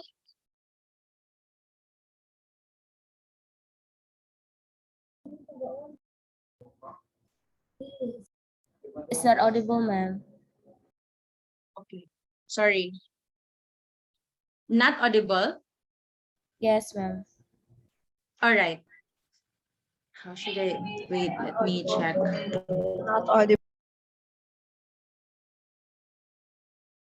Let me share my sound. Okay, here.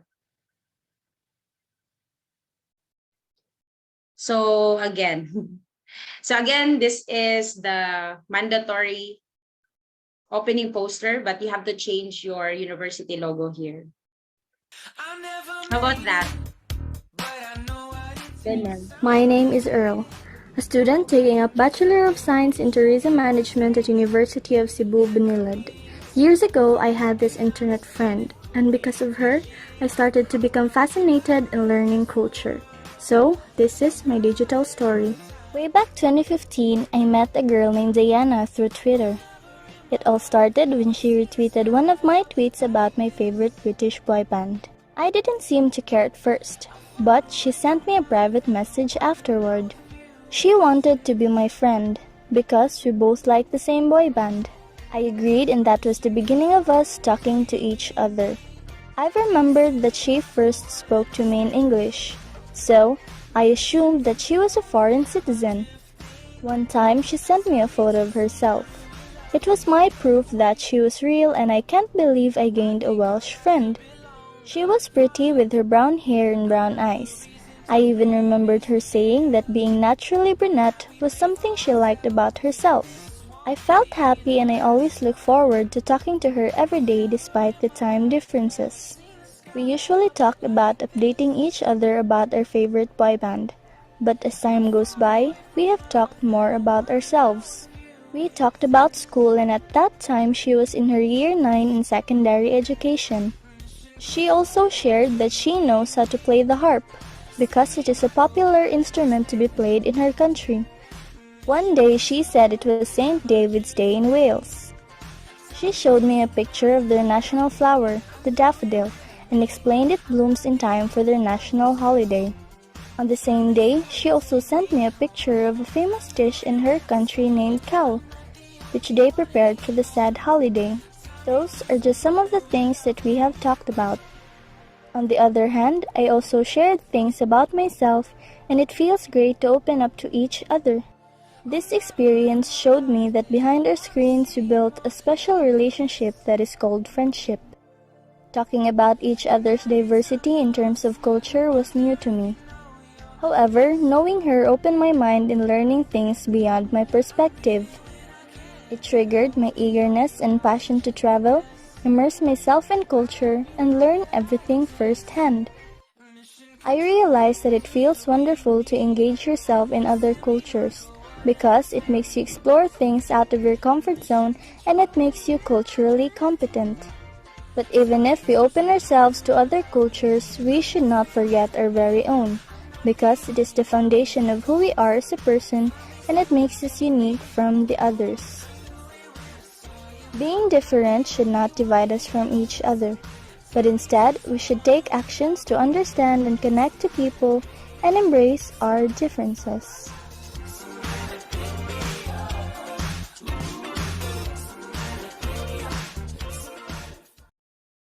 All right, so that's the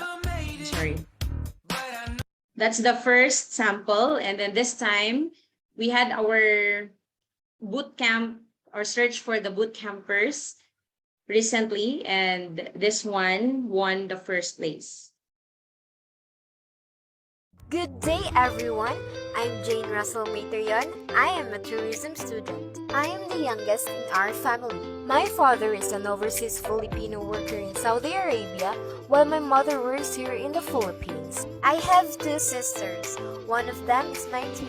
I chose this course tourism because since I was young, I believe the best thing to do with this short life is to travel the world and discover its most interesting secrets and diverse cultures. Tourism program in my university is a way for me to get to know more of the world and hone me to be one of the skilled tourism practitioners someday, earning big while traveling the world. I may be still a student, but someday I am certain that this is what I want to do and this is the course I want to pursue. To know the distinct beauty and secrets of every country. We were traveling since we were young because our parents made sure that we get to know our roots in Bohol and in Coronadal City, South Cotabato, as this were the origin of my parents.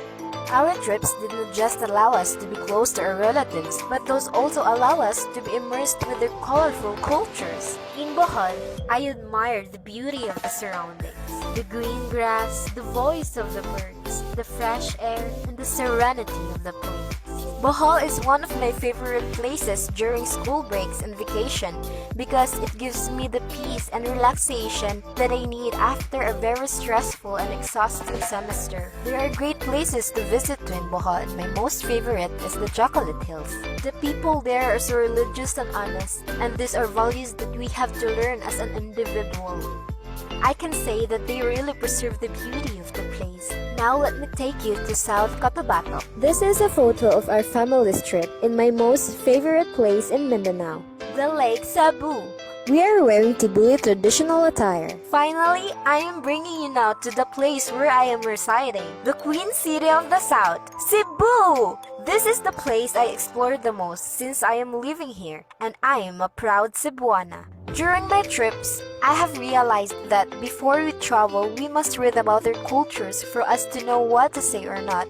Because our words or actions might be offensive to the locals. We have differences, yes, but we should celebrate the beauty in diversity. And when we travel, we should also try something new. In my trips, I also had regrets of not trying different activities like the jaw-dropping zip lines. With our lessons in the MOOC, I can say that I have thousands of places I can visit to. But for now, I need to make sure that I'm culturally competent before I pack my bags for my trips of a lifetime. I can't wait to travel the world and tell exquisite stories. I can't wait to tell you the different cultures, even beyond the cultures at home.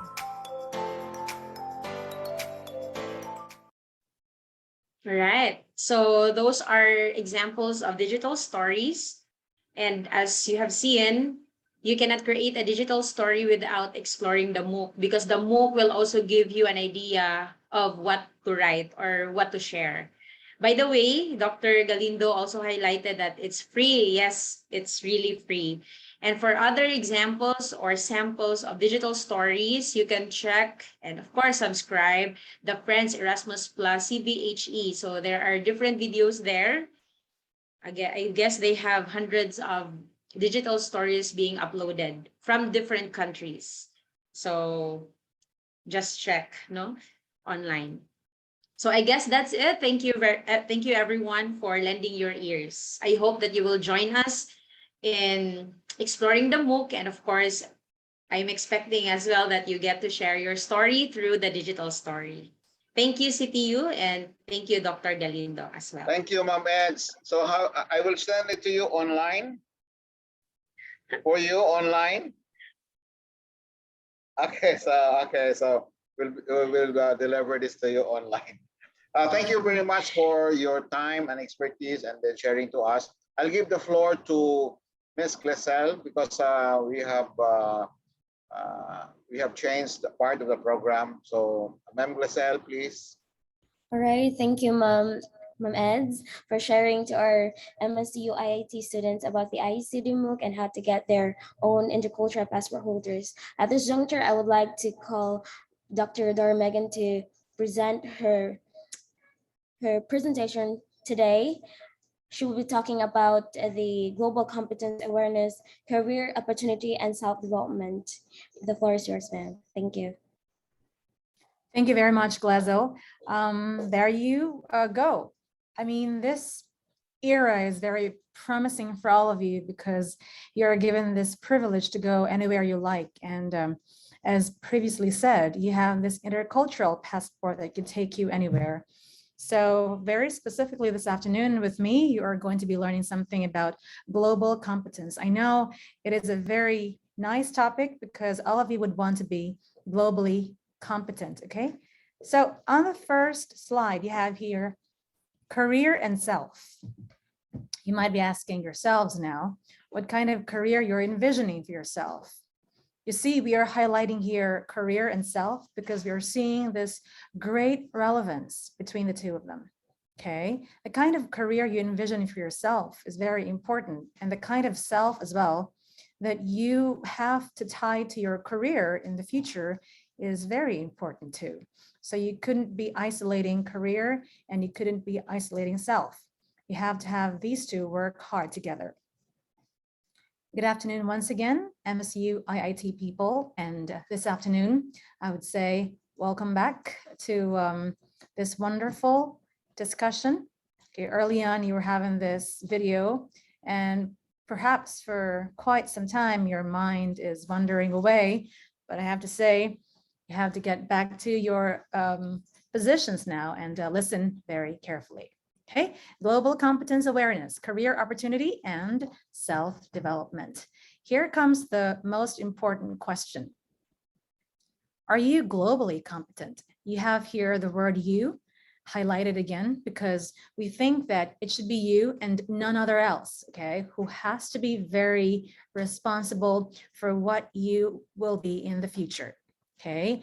The amount of time you spent for making a very competent self is very significant, okay? And not just competent nationally, but competent globally, okay? It means you have to consider now your neighbors, not just in the Philippines, but also in Malaysia, in Thailand, in Taiwan, in America, and in all parts of the globe. So early on, you heard a lot of stories about these people who have gone abroad, and people as well who have tried to, but are not yet given the privilege.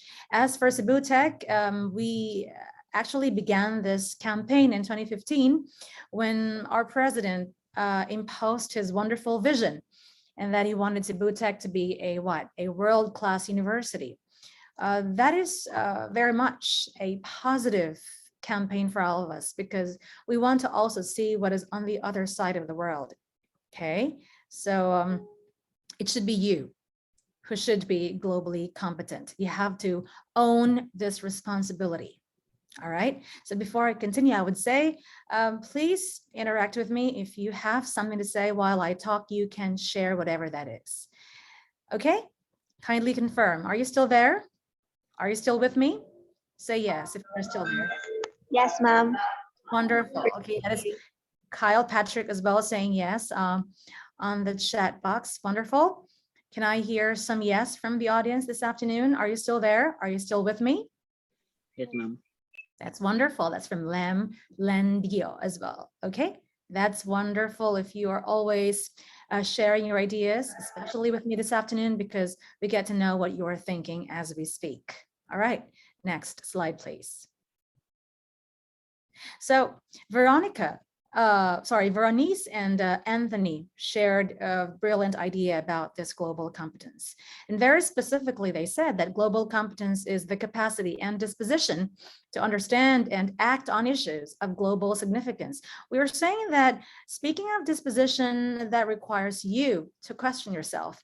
What kind of mood do I have? What kind of attitude, behavior do I present to the world? Is this behavior making me capable to understand or act on issues of global significance? That is a very important question you have to ask now.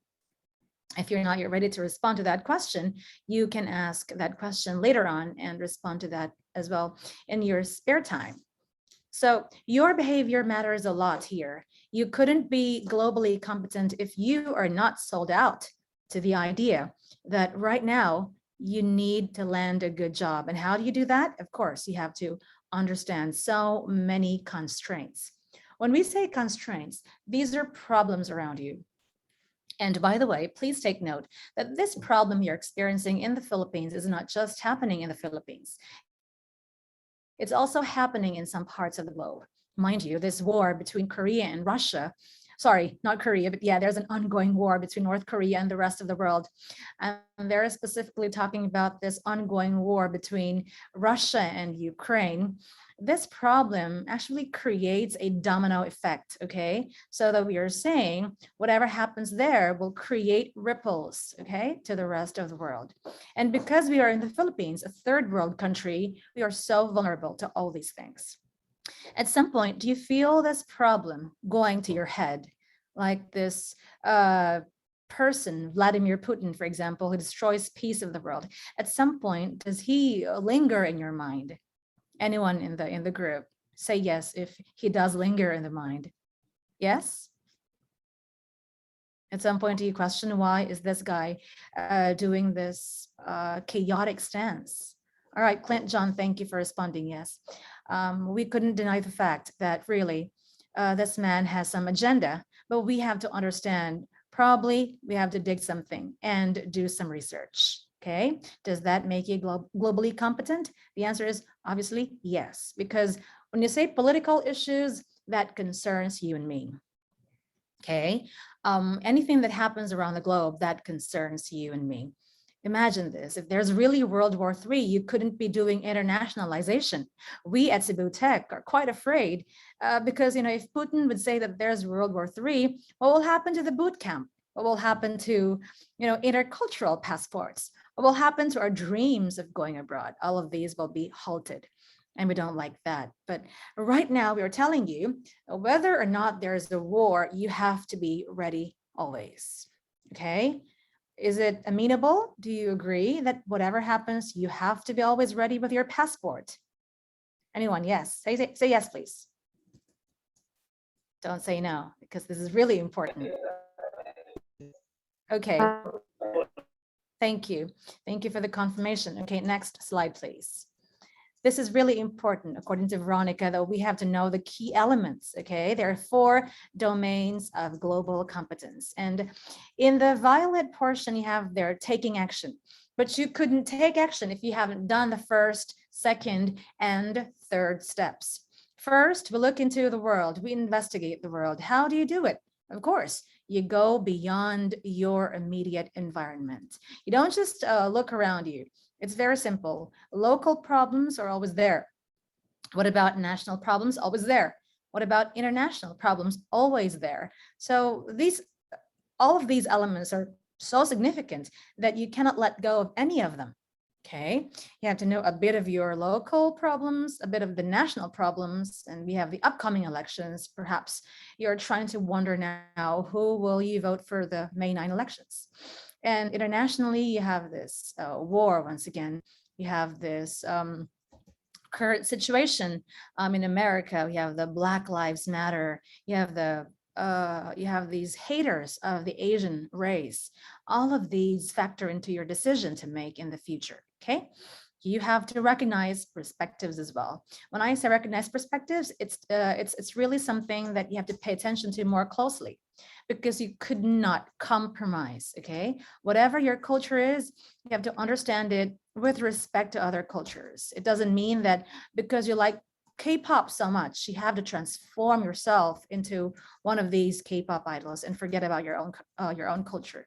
No, you've got to acknowledge that you are from the Philippines and you have some practices here that may not be acknowledged by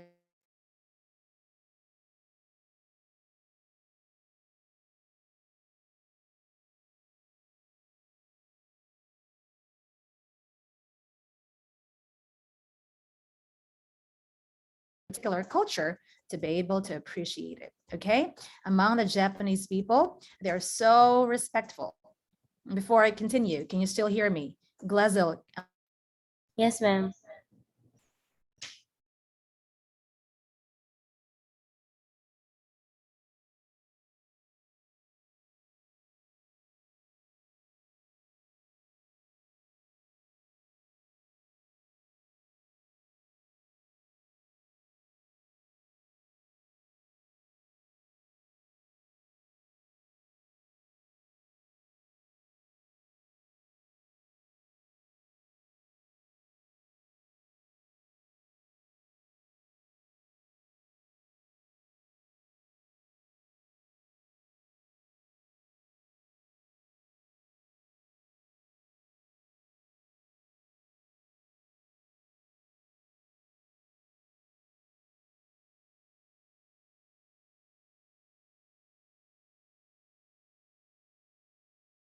While waiting for Dr. Megan, we'll be presenting to you the digital storytelling videos from our CTU students. Thank you.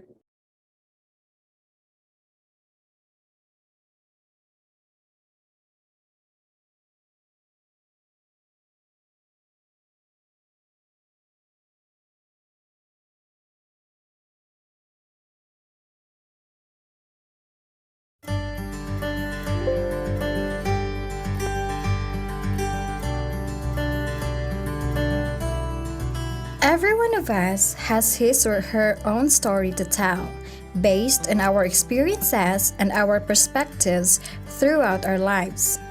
Hi, my name is Daisy and I've spent 3 years studying agriculture, during the course of which I was lucky enough to spend 6 months on an internship in the Netherlands.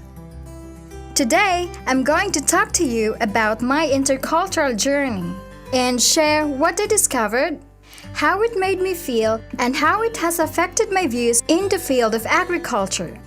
Okay, sit back, relax, and let me take you back there. Welcome to the Netherlands, or as I first viewed it, Wonderland. The Netherlands is a tiny flat country made up of historic brick-built and cobblestone-laned cities, an interconnected system of canals, beautiful and vast farmlands, iconic windmills, and even some pleasant beaches. Add to this the impressive cultural heritage of the country, and the Netherlands is truly a uniquely beautiful place that amazed me from the first moment I arrived. Let's talk first about culture. Upon meeting each other, the Dutch will usually either shake hands in formal situations, or if they are close with a person, they might even kiss them 3 times from cheek to cheek. I also noticed that they are very straight to the point and maintain strong eye contact during conversation. As with most Western countries, the Netherlands has an individualist culture which can be strange compared to the collectivist cultures we're used to in Asia. What we might call being rude in Asia is just being open and honest. They tell it like it is, honestly and directly. So remember, they aren't being rude. What fascinated me the most was that, despite the country's small size, it is one of the world's largest agricultural providers. As an agriculture enthusiast, I became curious, even a little jealous, as to how they accomplished this and how we might replicate it in the Philippines. Is it the technological advantage or the enormous pride they take in their agricultural sector? Everybody knows that Filipinos are hardworking, but what would it take for us to imagine the next level of agriculture in the Philippines? That is surely food for thought. My internship in the Netherlands was a wonderful opportunity that helped me widen my views of agriculture. There's always more beyond the horizon to be explored and cultures to experience. And my heart will always be grateful to ESA Cebu Foundation for this wonderful opportunity. Remember, wherever you go in the world, always be ready to say hello and smile.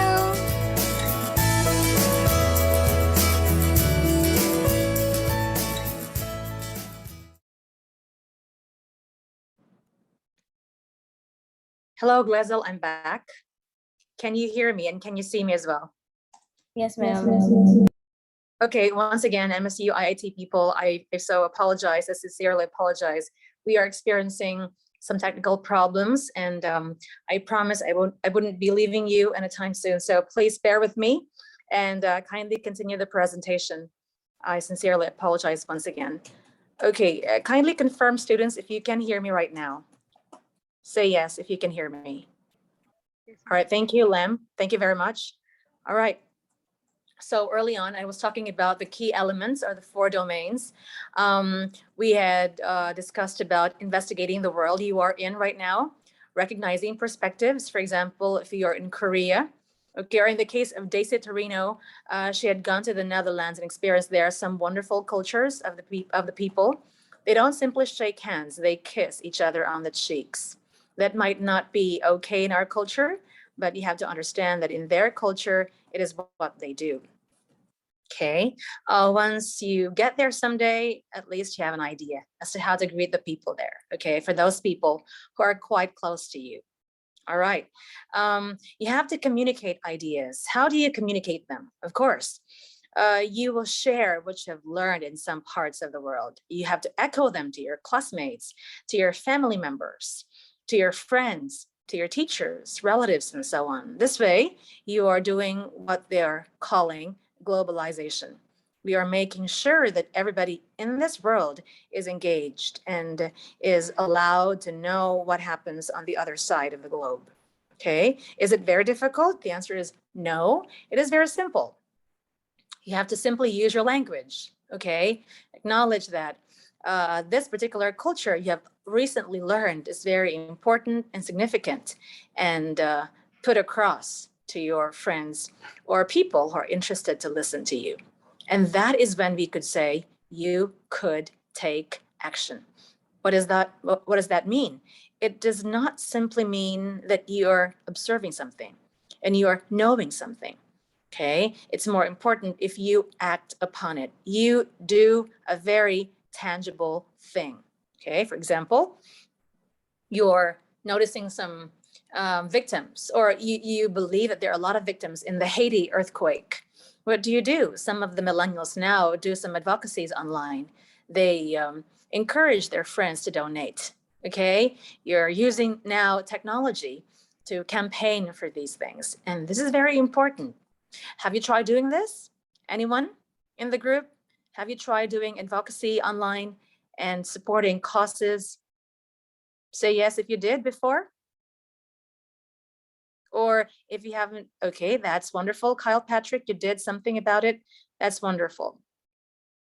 Okay. All right. You have to bear in mind that helping other people in this interculturally related paradigm is very, very important. And that is why we are saying Erasmus is doing a great job for engaging everyone to do something to others who are in need as well. Next slide, please. Okay, so 3 major characteristics you should be having. Okay, that is, you have to be curious, you have to be aware, and you have to be interested. Okay, could you be interested in something if you're not trying to engage yourself in it? No, the answer is no. Could you be globally competent if you are never aware of all these things around you? You couldn't be globally competent too. So these are very important, yet challenging words right now that we are seeing. But once you acknowledge that you want to do it and you are determined to do it, I think there's no reason for you not to be globally competent. Okay, next slide, please. Significance of global competence, we have 5. A lot of them have major impacts in our lives, and we have chosen 5. Like I said to you, it's a reiteration of what you had before. Developing cultural awareness, that is, you will respect other cultures, and more or less these interactions, okay, could help us mold our beings. Knowing something about Saudi Arabia being so strict about LGBTQ matters a lot. Knowing something about North Korea, for example, is another important learning for anyone, because North Korea is a hermit kingdom. It is not so open like our country.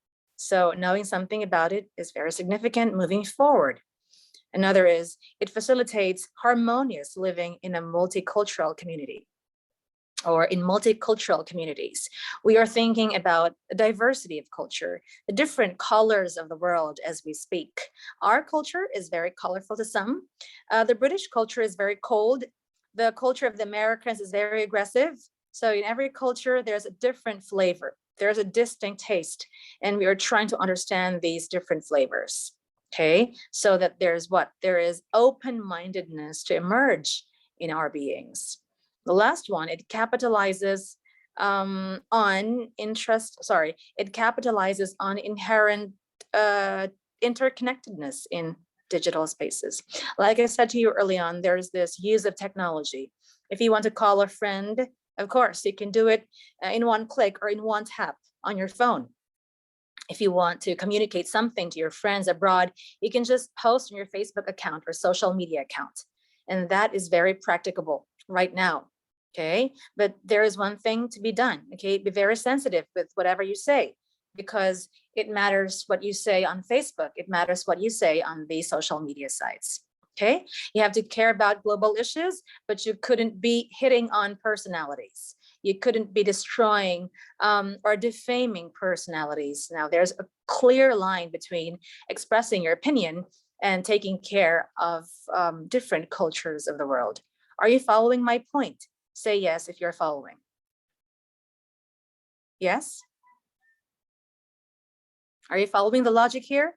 That you could be very vocal on Facebook. Thank you, Sheena.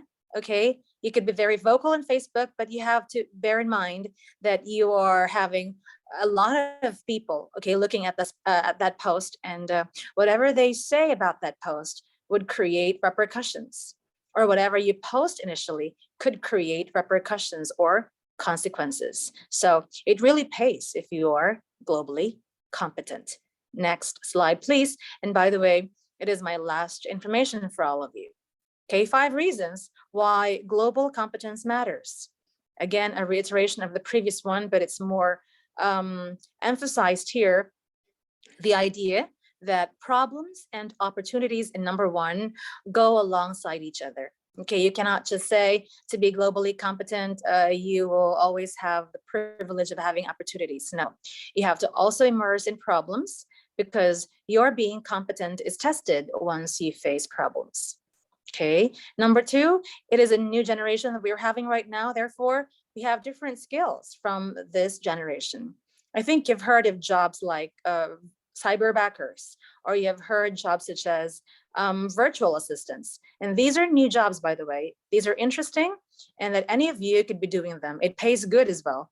And by the way, these people are so well versed in the social media rules, and more or less they are very globally competent, because they're dealing with clients not in their own country, but foreigners, okay, who are so busy in their work, who need cyberbackers, who need people to support them as they go along in their jobs. Number 3, more than ever before, individual actions reach around the globe. Like I said to you, whatever you say on Facebook, whatever you do on your YouTube channel, a lot of people could see it, and they could recognize your skills, your performance, your knowledge, your behavior, your attitude, everything about you could be seen now by almost all people in the world if they go to your YouTube channel. And so whatever you do, it reflects the kind of culture you have. So again, be very sensitive, because you might be doing something there that is a violation of a particular culture. Okay, so in our culture, it is not okay to wear the Philippine flag, but there are a lot who are doing it. So they are disrespecting their own culture. And that kind of culture that is globally recognized is being tarnished by its own people. So we shouldn't be doing that. Okay, in as much as we have to value other people's culture. Okay, and I'll go straight to number 5. Success in career and life will depend on global competence, because career and life will play out on the global stage. So at the beginning of my talk with you, I spoke about career and self, and they have to be very connected to each other. Why? Because it is the self that projects the kind of career you have. And of course, the kind of career you'll be having in the future, okay, will tell the people of what kind of self at the same time are you going to be projecting or portraying for the rest of your life. Who among you here wants to experience success? Do you want to experience success? Say yes, please. Please confirm if you want. Thank you, Charity Jane. Who else? Yes, Thank ma'am. you. I do, ma'am. Thank you. That's wonderful, my dear. I think all of us do want to have success in life. So to be able to experience this, thank you. To be able to experience this, Erasmus and Cebu Tech are sharing with you this wonderful thought, okay? You have to be globally competent. You have to be interculturally aware. You have to feed your mind with so many of these wonderful ideas. As Francis Bacon said, okay, reading makes the mind full. What are you reading every day? Are you reading different cultures? Well, if you're only reading your culture, then it's high time to go beyond and read the minds of other people in different parts of the globe and try to understand how they live each day, how they operate their lives on a daily basis. By then, you'd be able to have a very clear vantage point. So I think with all those things, I could say that you're very much ready to take on the world and become a globally competent MSU IIT student. All right, thank you very much for listening. I hope you're gaining something in my talk today. Please confirm if you're learning something. Thank you, Patrick. Thank you, Lem. Thank you, everyone. All right, have a great day ahead. Thank you, Ethel. And see you soon. Okay, I hope to see you, and I hope to also hear something from you that you are very much encouraged to go abroad or to be, interculturally aware in the next few chapters of your life. Back to you, Glazel. Thank you. All right, thank you, Dr. Megan, for speaking the importance of being a globally competent individual in today's world. Thank you, ma'am. You're most welcome. All right, before we're going to proceed to the question and answer portion for this afternoon, we'll be presenting another digital storytelling video from CTU.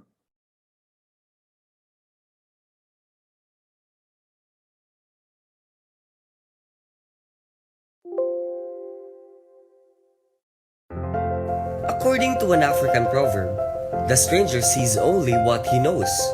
We carry problems in trying to understand different cultures, and by this, we miss out on a large number of learning opportunities. I am Robert Jan Hopia, a Filipino, and this is my digital story. The culture, breathtaking scenes, sumptuous foods, the beautiful weather, and the faces. Who would have thought that I would be able to reach a place miles and hours away from home? Since I haven't been here before, my expectations are based only on Korean dramas. Yes, I'm talking about the land of the morning come, South Korea. While I was there, I had some questions that were answered, especially the misconceptions about the country. First, I thought South Koreans are close-minded and that they're not friendly to foreigners. But the truth is, they're just afraid. Due to being unfamiliar with the place, we asked few things to the locals, but they hesitated to answer. Some responded but only spoke the words, "No English." And that moment I realized that we think of them as unfriendly because of communication problems. The first thing that blocks interaction is the language barrier. The second is about family tradition. The very reason why we traveled to this country is because of my brother's wedding. Actually, it is very rare for a Filipino man to marry a South Korean. We all thought that it is hard for us to be accepted by the bride's family, but they welcomed us wholeheartedly, and just like Filipinos are known for, they're hospitable. The last misconception I discovered is about their religion. I realized that this country has a diverse culture, faith, beliefs, and thus not only focuses on one single religion. I even attended a Christian mass, something I didn't expect to experience. Every country differs in culture, tradition, language, beliefs, and norms. The areas in which we differ are endless. However, if we focus on understanding, connection, and education, I am confident that we can break barriers. With my experience, I believe that developing our understanding of other cultures is the way we can widen our horizons, allow differences, and appreciate diversity. It all starts within ourselves. Again, this is Robert John Hopia, and this is my digital story.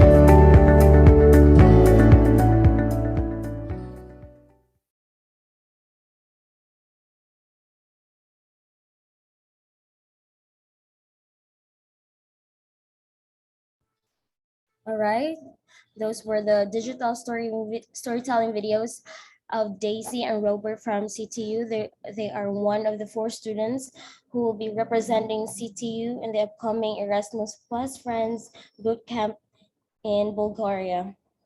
But before we're going to proceed, I would like to inform everyone to please fill out the evaluation form for you to get your certificate for today's event. Thank you. And then, so now, moving forward, if you have any questions, you may lobby all your questions. And if you're too shy to speak, you may write in the chat box and I'll be happy to read them all. Or you can use the reaction button found in the Zoom room for you to be acknowledged if you have any questions.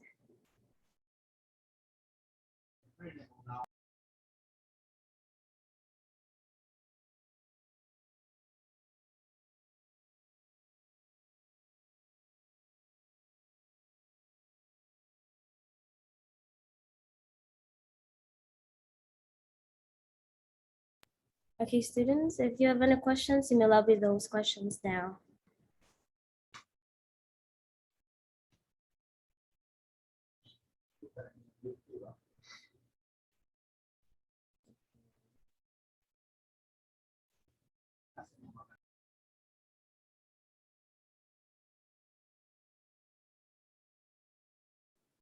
Hello. Can you hear me? Yes, MSU sir. students, yeah. Kumusta na? Can you open your video? Yeah. You want to see your faces? Any question? MSU IIT?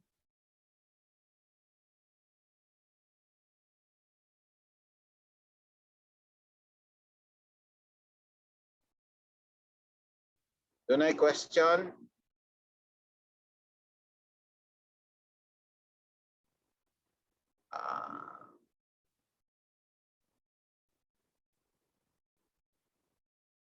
Nakoy question sa tanan nga naa karon diri.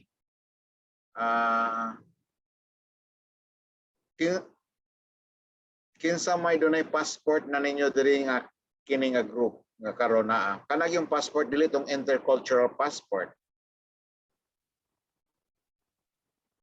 So you may use the reaction box. You have here the reactions. So you may raise, you may thumbs up if you have the passport now. Okay. And then our staff will try to see it. Okay. Now, why we need to have a passport?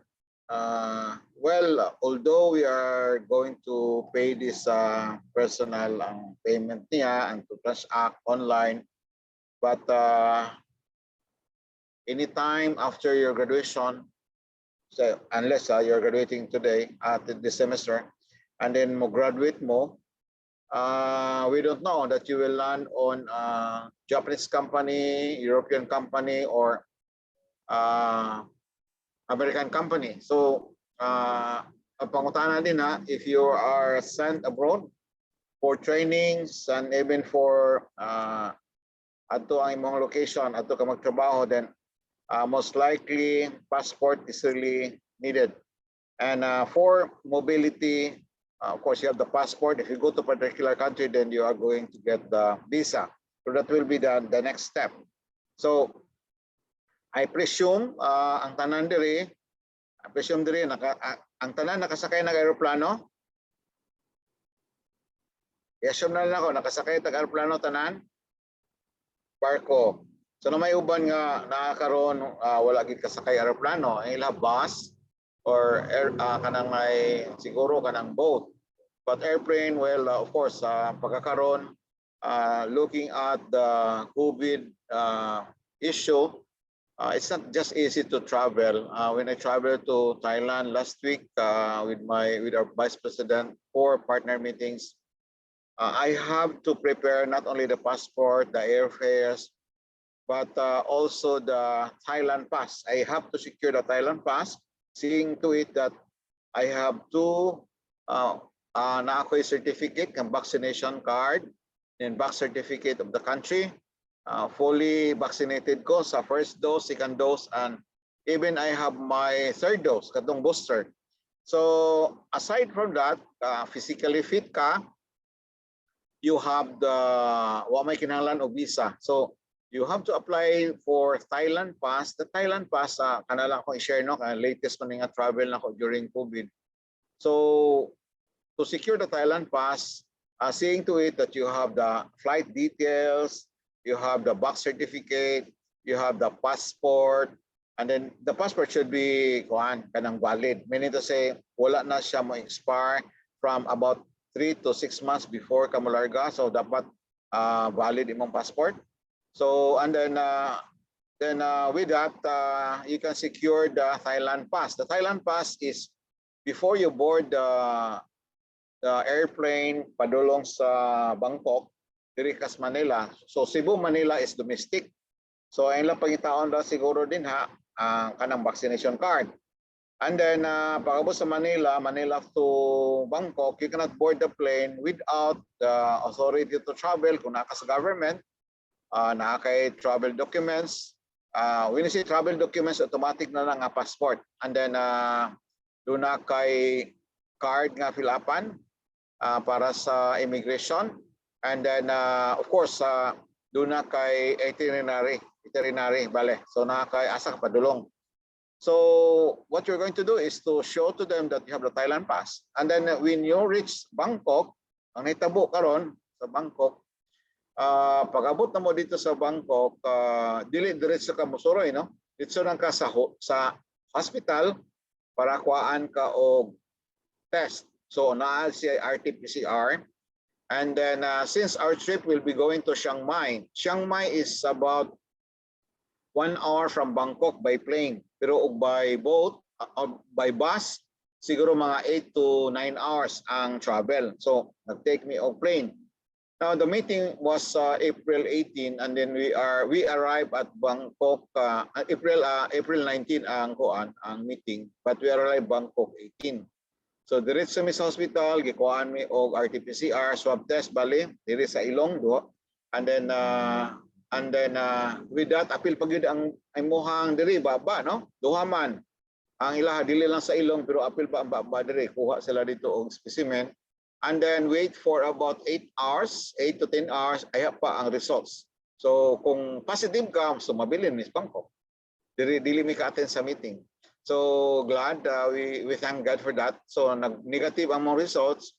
So the following day, early in the morning, sakay na pud mi og aeroplano padulong sa Chiang Mai. Chiang Mai is murag province na siya. So kung Manila to ang murag ang Bangkok, nya capital siya, nya travel mi murag padulong sa Cebu. Pag-abot sa Chiang Mai, murag provincial ang setting niya, kuan, pangitaan ka sa Thailand Pass, then kinahanglan ka nga doon na kay antigen rapid test within 5 days, after 5 days. So our meetings bali number of days about 4, and then the following day mao na ang departure. So naghimo ng 5 or 6 days ang among stay. So man nga before na pod larga kay di man mo balik na po dito sa Bangkok, amo ay via Singapore. So from Chiang Mai, Singapore to Cebu. So dili na po ka board sa plane kung wala kay results nga negative sa rapid antigen. Kada bitong paspasa kayo nga mura lang pregnancy test na bali nimo. So you can do it yourself, but we pass by a clinic na kinahanglang certified yun ang makuha. So with the negative results, that's the time you are going to get the One Health Pass. Kanang One Health Pass mana ang gikinahanglan sa Philippines nga resident man, matawag mga residenta diri sa Pilipinas, pero tuwa ka sa gawas. Pagbalik nimo, dili ka OFW but returning resident of the country. So dili ta kasulod sa Cebu, pagawas mi kung wala tong imuhang One Health Pass. So mao na tayo pangitaon na po sa immigration, ipakita nimo apil ang passport, tatakan dayon nga naabot ka na nga time. So niabot ni pagka 24 diri sa April. So mana, and then that's the time nga free ka to roam around na. So nga na dagan, well the fares, ang bayad sa eroplano mahal gyud kay tanan, no? Kay karong panahon na taas ang fuel, gamay ra ang pasahero, gamay ra ang flights. So we waited for a longer time dito sa Singapore sa layover. So nga na dagan. So ang ilang na dili by COVID, ang ila is nag face mask sila dito. Pero normal lagi ang ilang dagan mga. Pero ang sa school nila wala pa gihapon sila nag face to face. Ang ila lang is follow lagi hapon sa ID protocol, and then fully vaccinated, and then kung unvaccinated ka doon kay laing dapit dito nga ikanaog na sa aeroplano doon agianan ang unvaccinated. Nagyapon pero majority bali vaccinated na. So I presume nga kung mabalik na tayo eskwela, vaccinated na tanan, and then of course our rooms are really ready for the ang readiness sa room bali for face to face will be set up, okay na set tanan. Okay, so I hope you have answered the evaluation form. So once we receive the evaluation form, our staff will send you the certificate, no? Ang certificate. So that will be the certificate referring to the virtual Caravans 2022. And then I would like to invite you to enroll. Katong once mahatag na to ang link, later on katong nag-show ni Ma'am Eds Lopez from UC, you can enroll that massive open online course in your pace bale. So sa imong pacing lang, sa imong time nga available ka, ipadayon to nimo. Then once you have completed the MOOC, then you can make your own digital story, but following the format. So with that, you can submit online through the Friends website, and then referring to that, you will receive the intercultural passport.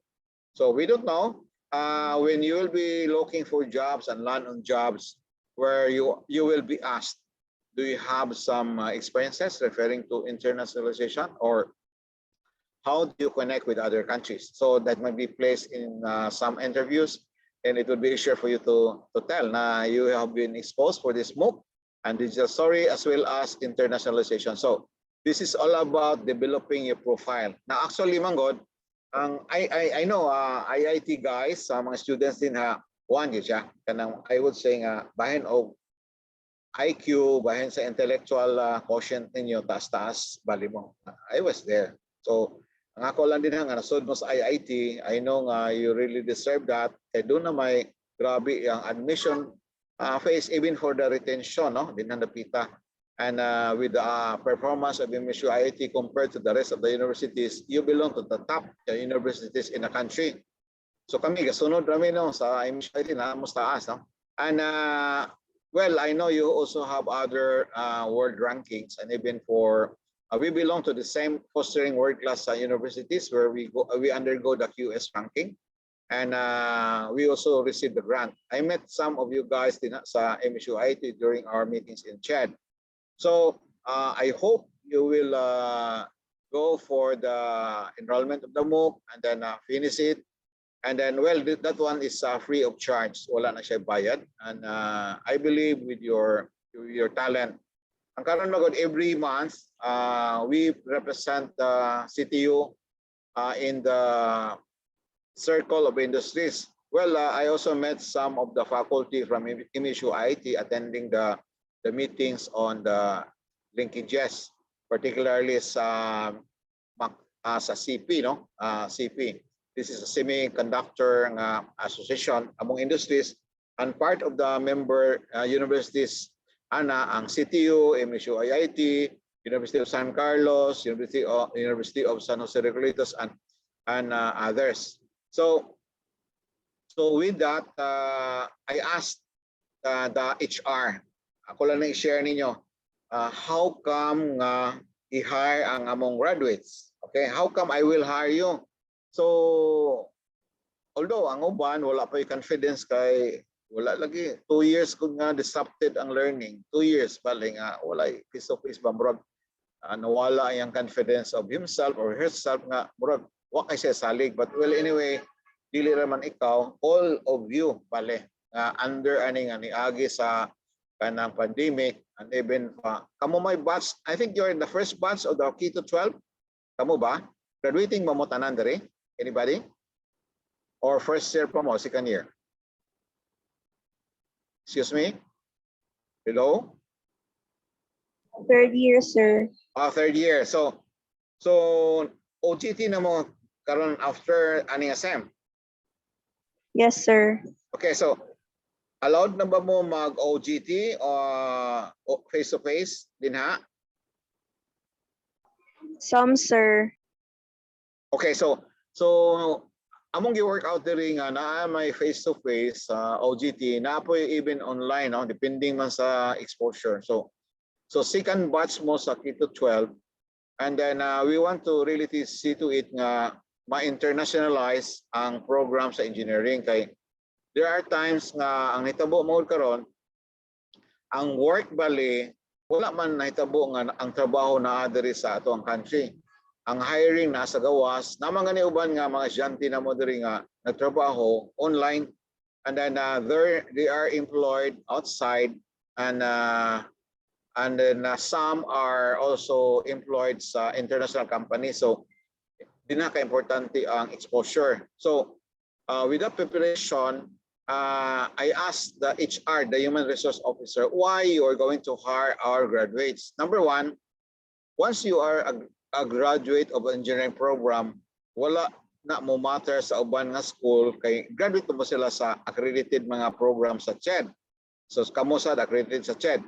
So kung engineer ka, engineer po sila, napod sila pareha naman PRC ID. Wala man na mo matter nga okay, lahi ang ID sa CTU, lahi ang ID sa MSU IT, pareha ra tanan. Okay. Next. Mo hire di ay sila tungod aning reason. Do you have the IT? Other than skills, knowledge, and abilities or attitudes, kuan ka anak kanang do na ba kay IT? IT do not mean information technology. Kaya ang tanan ani inform naman ta, do na literate naman ta. So may naman kamo gamit sa imong gadgets, expose ka sa digital world. Ang meaning sa IT, other than you are a graduate, you have done your OGT, na kay license, officer ka sa inyong society, sa engineering council. Other than that, ang ilang gipangita, doon na ba kay impressive talent? Doon na ba kay talent nga wala sa uban nga nang-apply? Mao na ang usan nila, no? Sometimes ang grado, may okay, gamay ra ba akong grado? Di na sa ilaha o sa iset aside mga ni ang ilahang license. Mutan-aw lagi siya sa interview, how you answer, and then they have their exam. Once you pass the exam, bisan it doesn't mean nga kag cum laude or magna cum laude or kanang taas ba imong scholar ba ka, but ang ilaha is standard. They have the standard exam. Once you pass the standard exam and then you go through the interview, then you will be hired. Tinadapita. So ang ilaha is during the interview they will say, other than you are an engineer, do you have any other talent? So mana na siya din ha.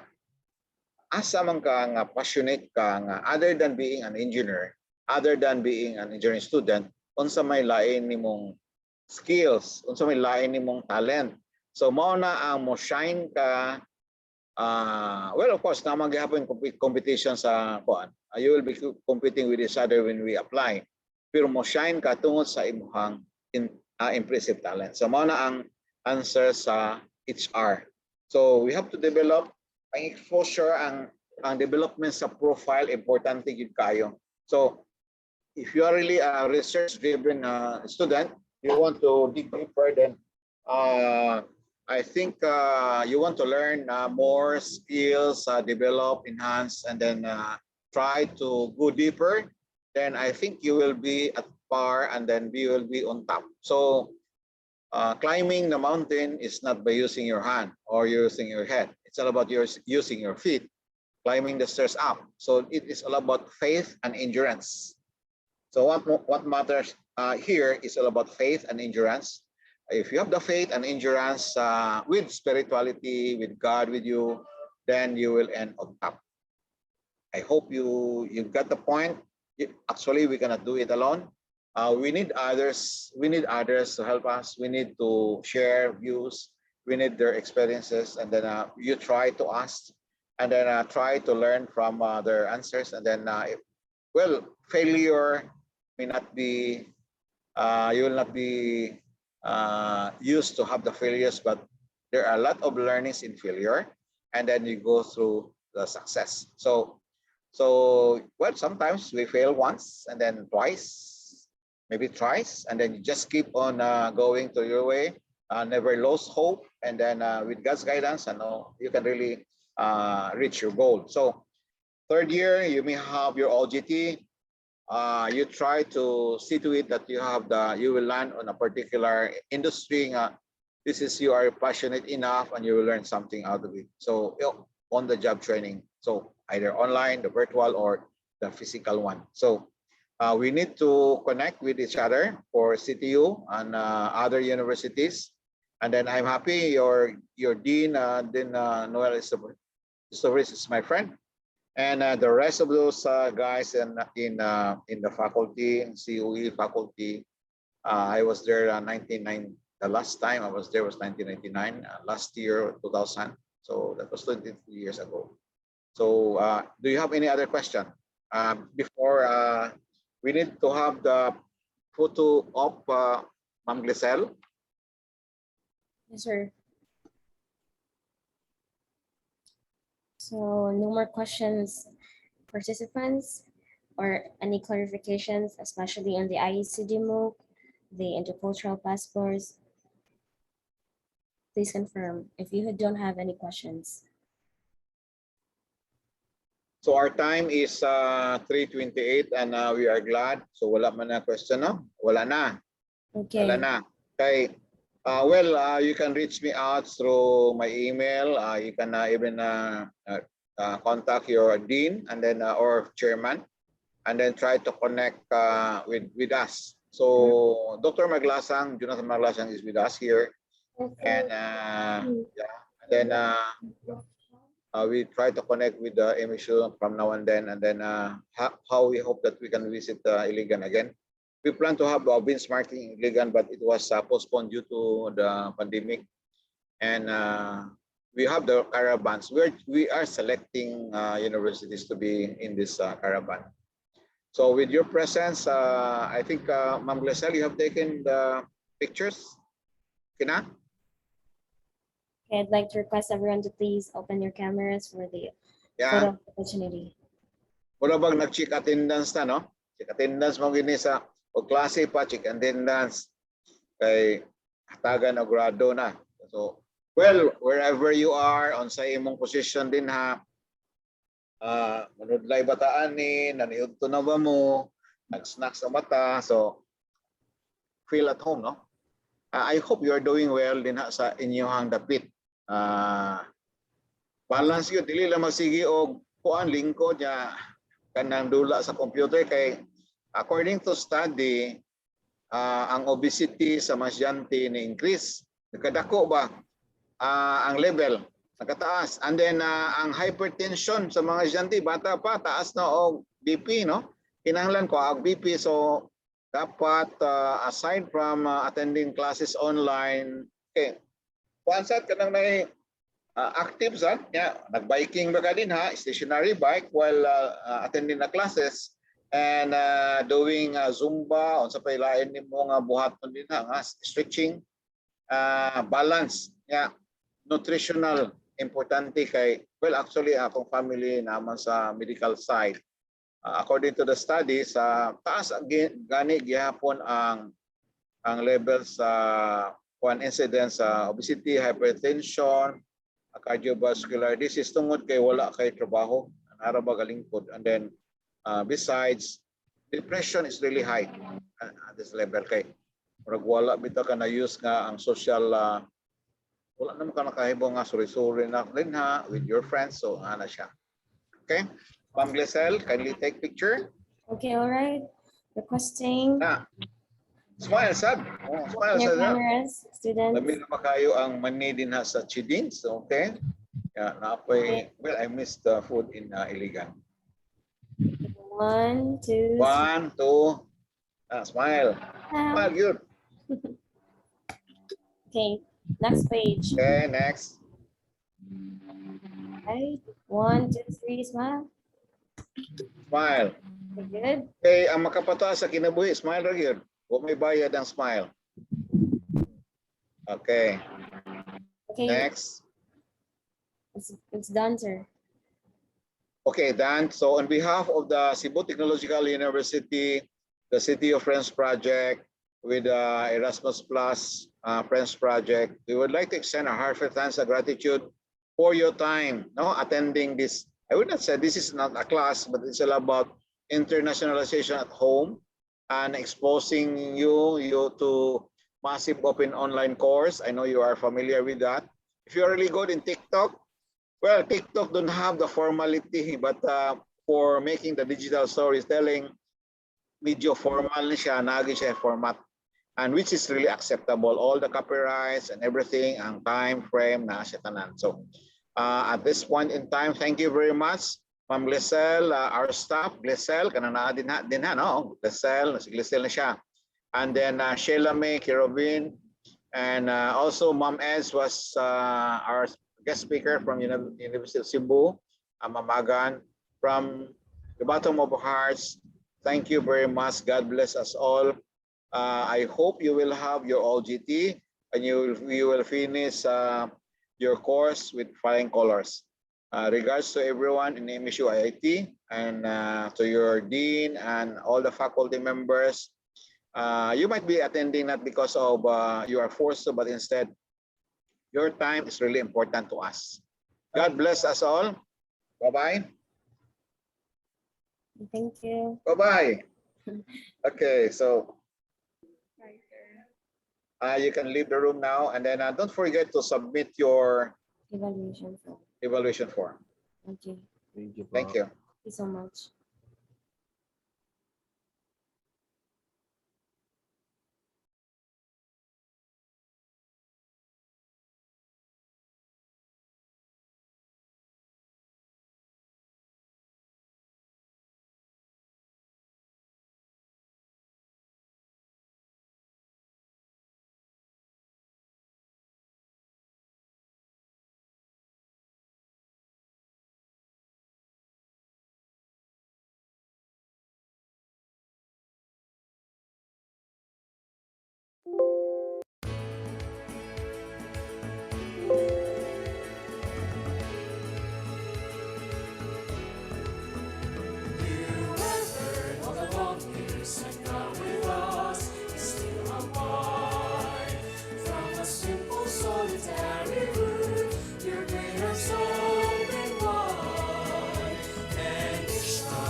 soul, beloved university.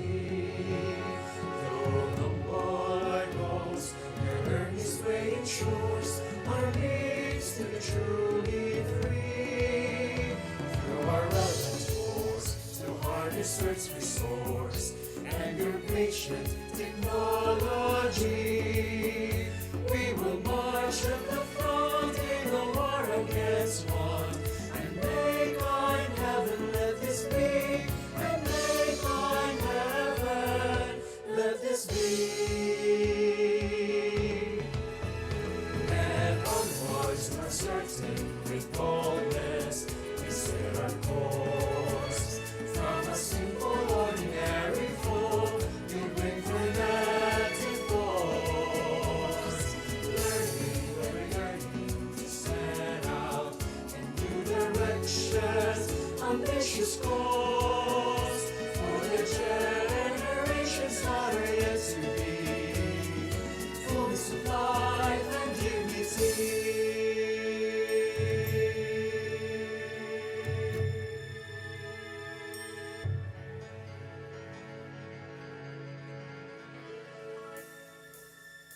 It's a once and future legacy for country and for university.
Every moment is a step to a brighter future.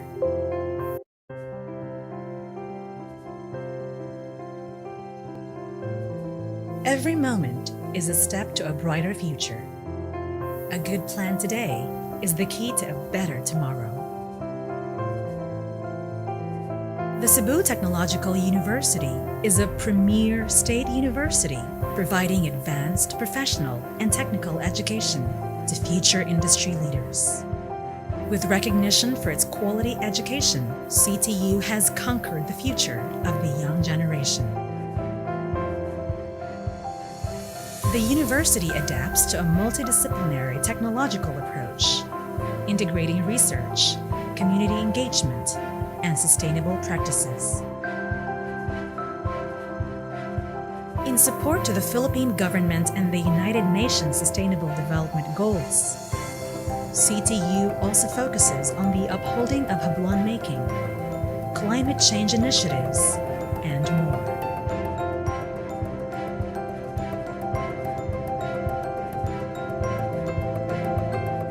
With engineering as its flagship program, CTU seeks to produce scientifically and technologically oriented professionals, grounded on the values of effective management of resources and inclusive development.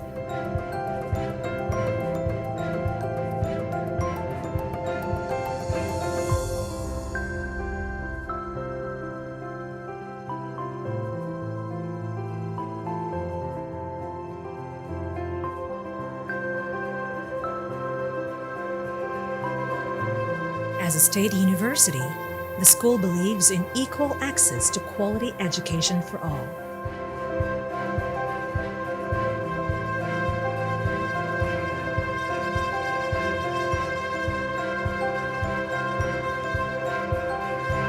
With 23 campuses across Cebu province, CTU provides progressive and immersive learning environments for its students.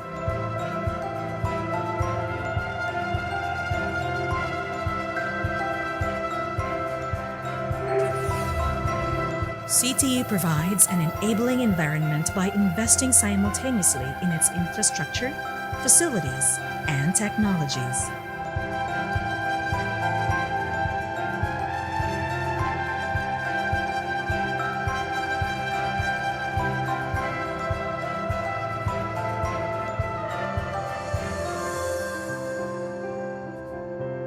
At CTU, we aim to help students achieve their full potential to become responsible stewards of the future.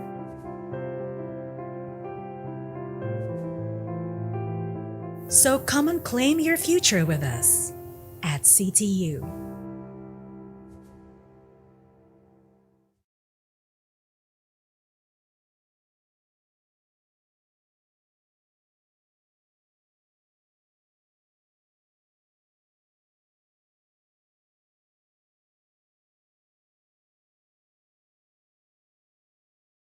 Premier means leading university.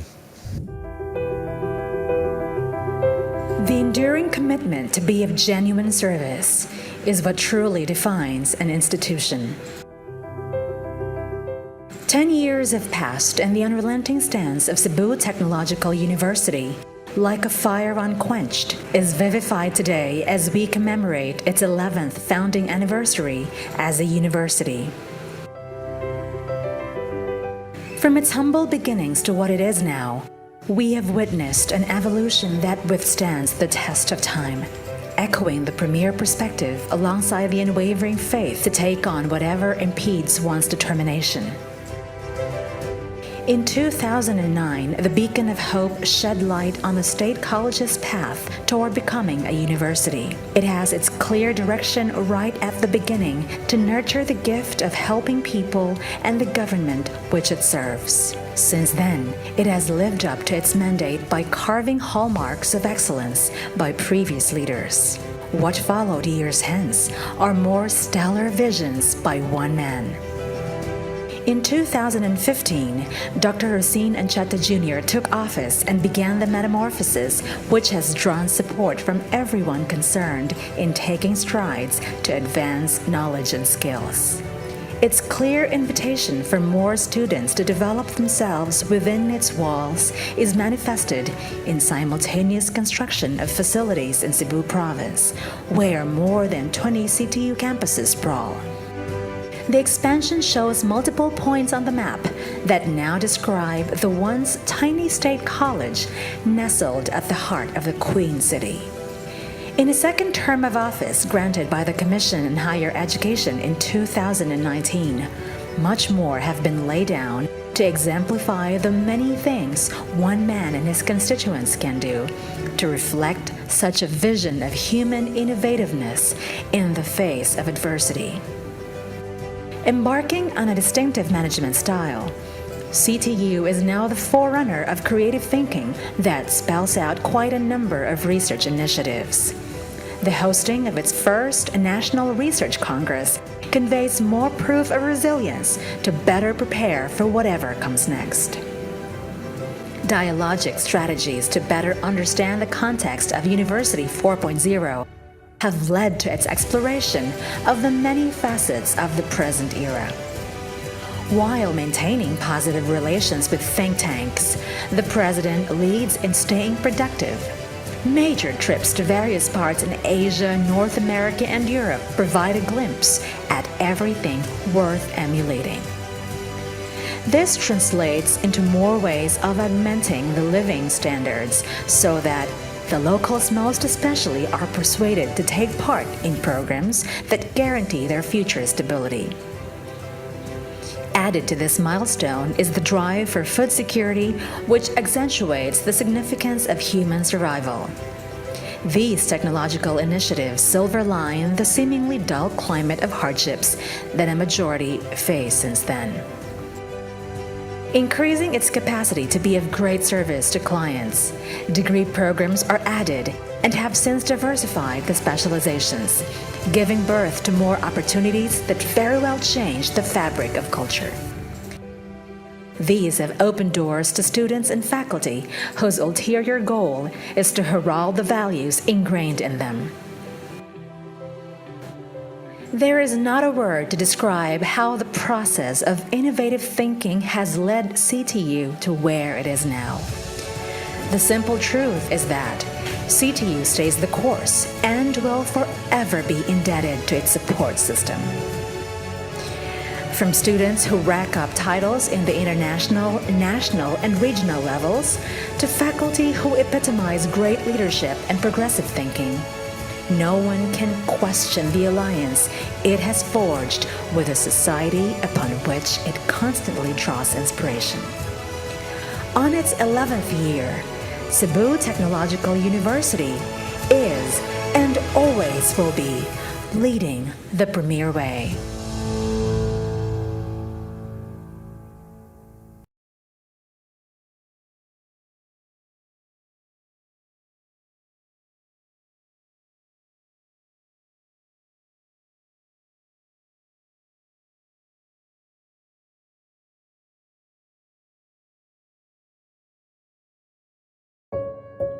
Cebu, one of the fastest growing regions in the Philippines outside of Manila, fueled by a rising real estate, shipping, business process outsourcing, communications and technology industry, and a booming tourism sector. Now more than ever, the region's academic institutions are faced with adapting to the challenges of an ever-increasing pace of development while preparing a future labor force equipped for the fourth industrial revolution. The industries of the future are interconnected, borderless, unbound by the limits of human labor and manufacturing, smart, and ultimately disruptive.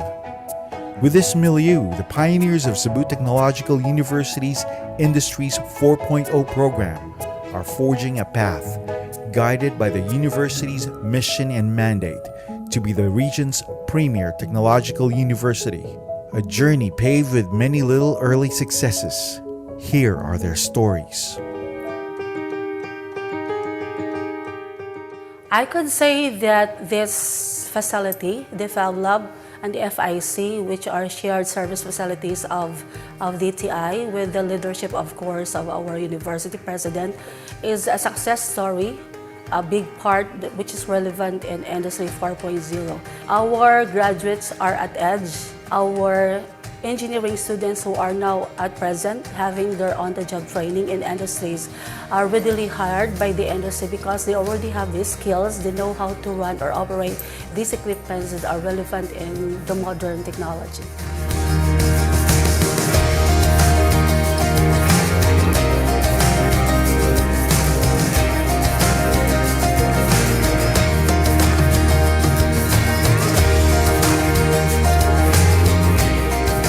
Our students in the graduate school looked into community extension projects as part of their assignment in community extension. They found out one activity like Hablon as a livelihood project that is worth emulating by other countries and other institutions, other universities who would like to make a difference in the communities that they are serving. So we don't just do instruction inside the university, we go to the communities, and this is, I think, one great achievement for the university, not just for the Ardao campus, but for the entire university. So to be able to intervene with this kind of dilemma, we did product development. We did not only improve the process of Hablon, so we innovated, mechanized some of the parts of the loom to decrease the production time, therefore to provide our weavers with more time to actually weave. Because of the rise and the increase in demand of handwoven fabric, we can also provide our weavers with a sustainable source of livelihood. So they earn much more than what they have earned in weaving. Our president, our administration is very supportive of this community extension project.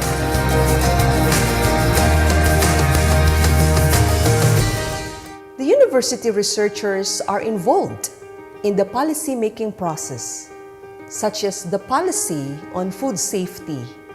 This is a guide for good manufacturing practices implementation.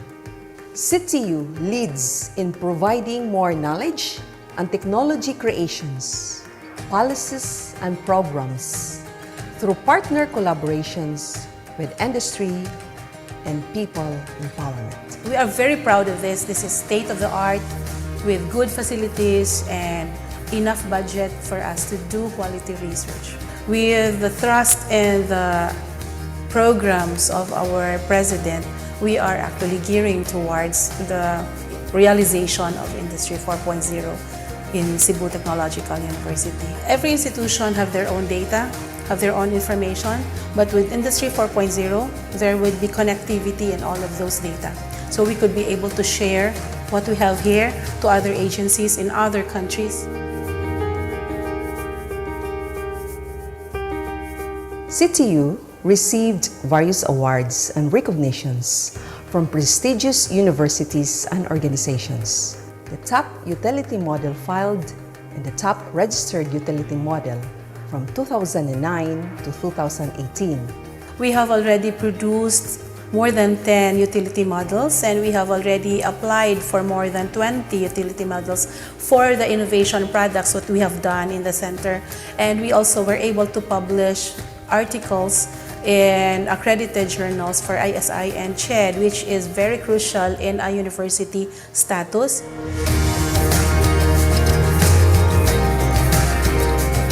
I want our research here at the college to be published and cited in international journals. And for extension, I want our research findings actually to reach the farmers. The discovery of the EPN, we do actually have entomopathogenic nematodes here in Cebu, and that they have very good potentials, especially in controlling insect pest, the common pest attacking the vegetable. I'm also proud that many of the farmers actually here in Cebu and in the region, Region 7 for that matter, is also been exposed to this, and hopefully they are now currently using the technology.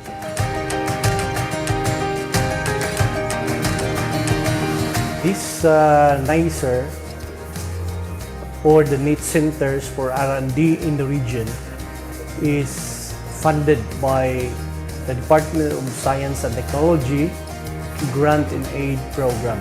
The objective of this project is to assess the flora and fauna.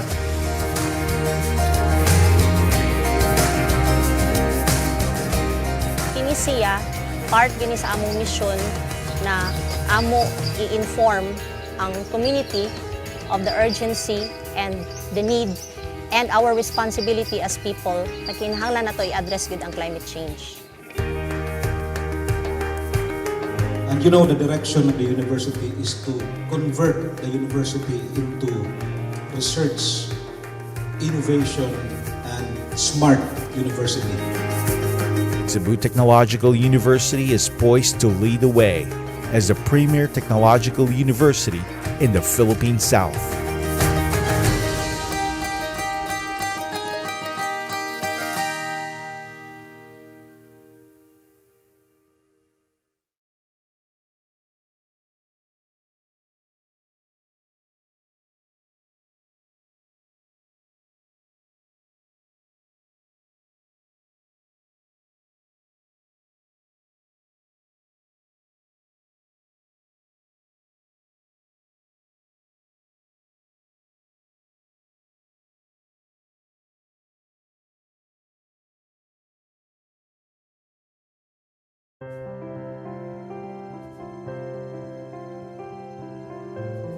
Every moment is a step to a brighter future. A good plan today is the key to a better tomorrow. The Cebu Technological University is a premier state university providing advanced professional and technical education to future industry leaders. With recognition for its quality education, CTU has conquered the future of the young generation. The university adapts to a multidisciplinary technological approach, integrating research, community engagement, and sustainable practices. In support to the Philippine government and the United Nations Sustainable Development Goals, CTU also focuses on the upholding of hablon making, climate change initiatives, and more.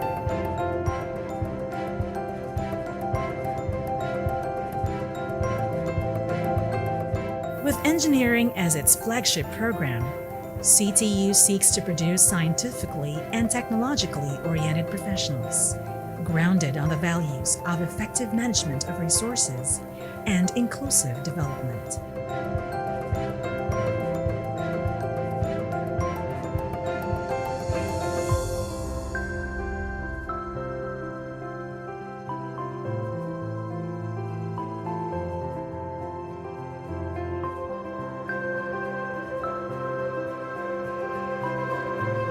As a state university, the school believes in equal access to quality education for all.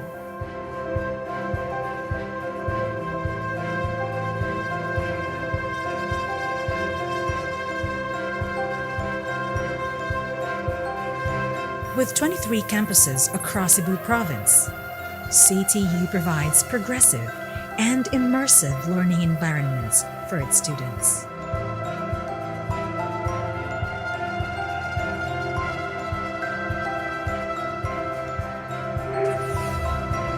CTU provides an enabling environment by investing simultaneously in its infrastructure, facilities, and technologies.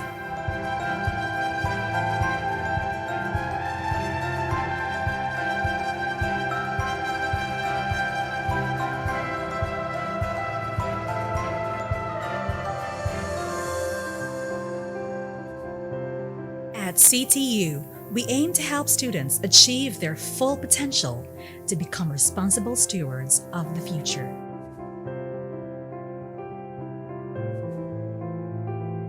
So come and claim your future with us at CTU.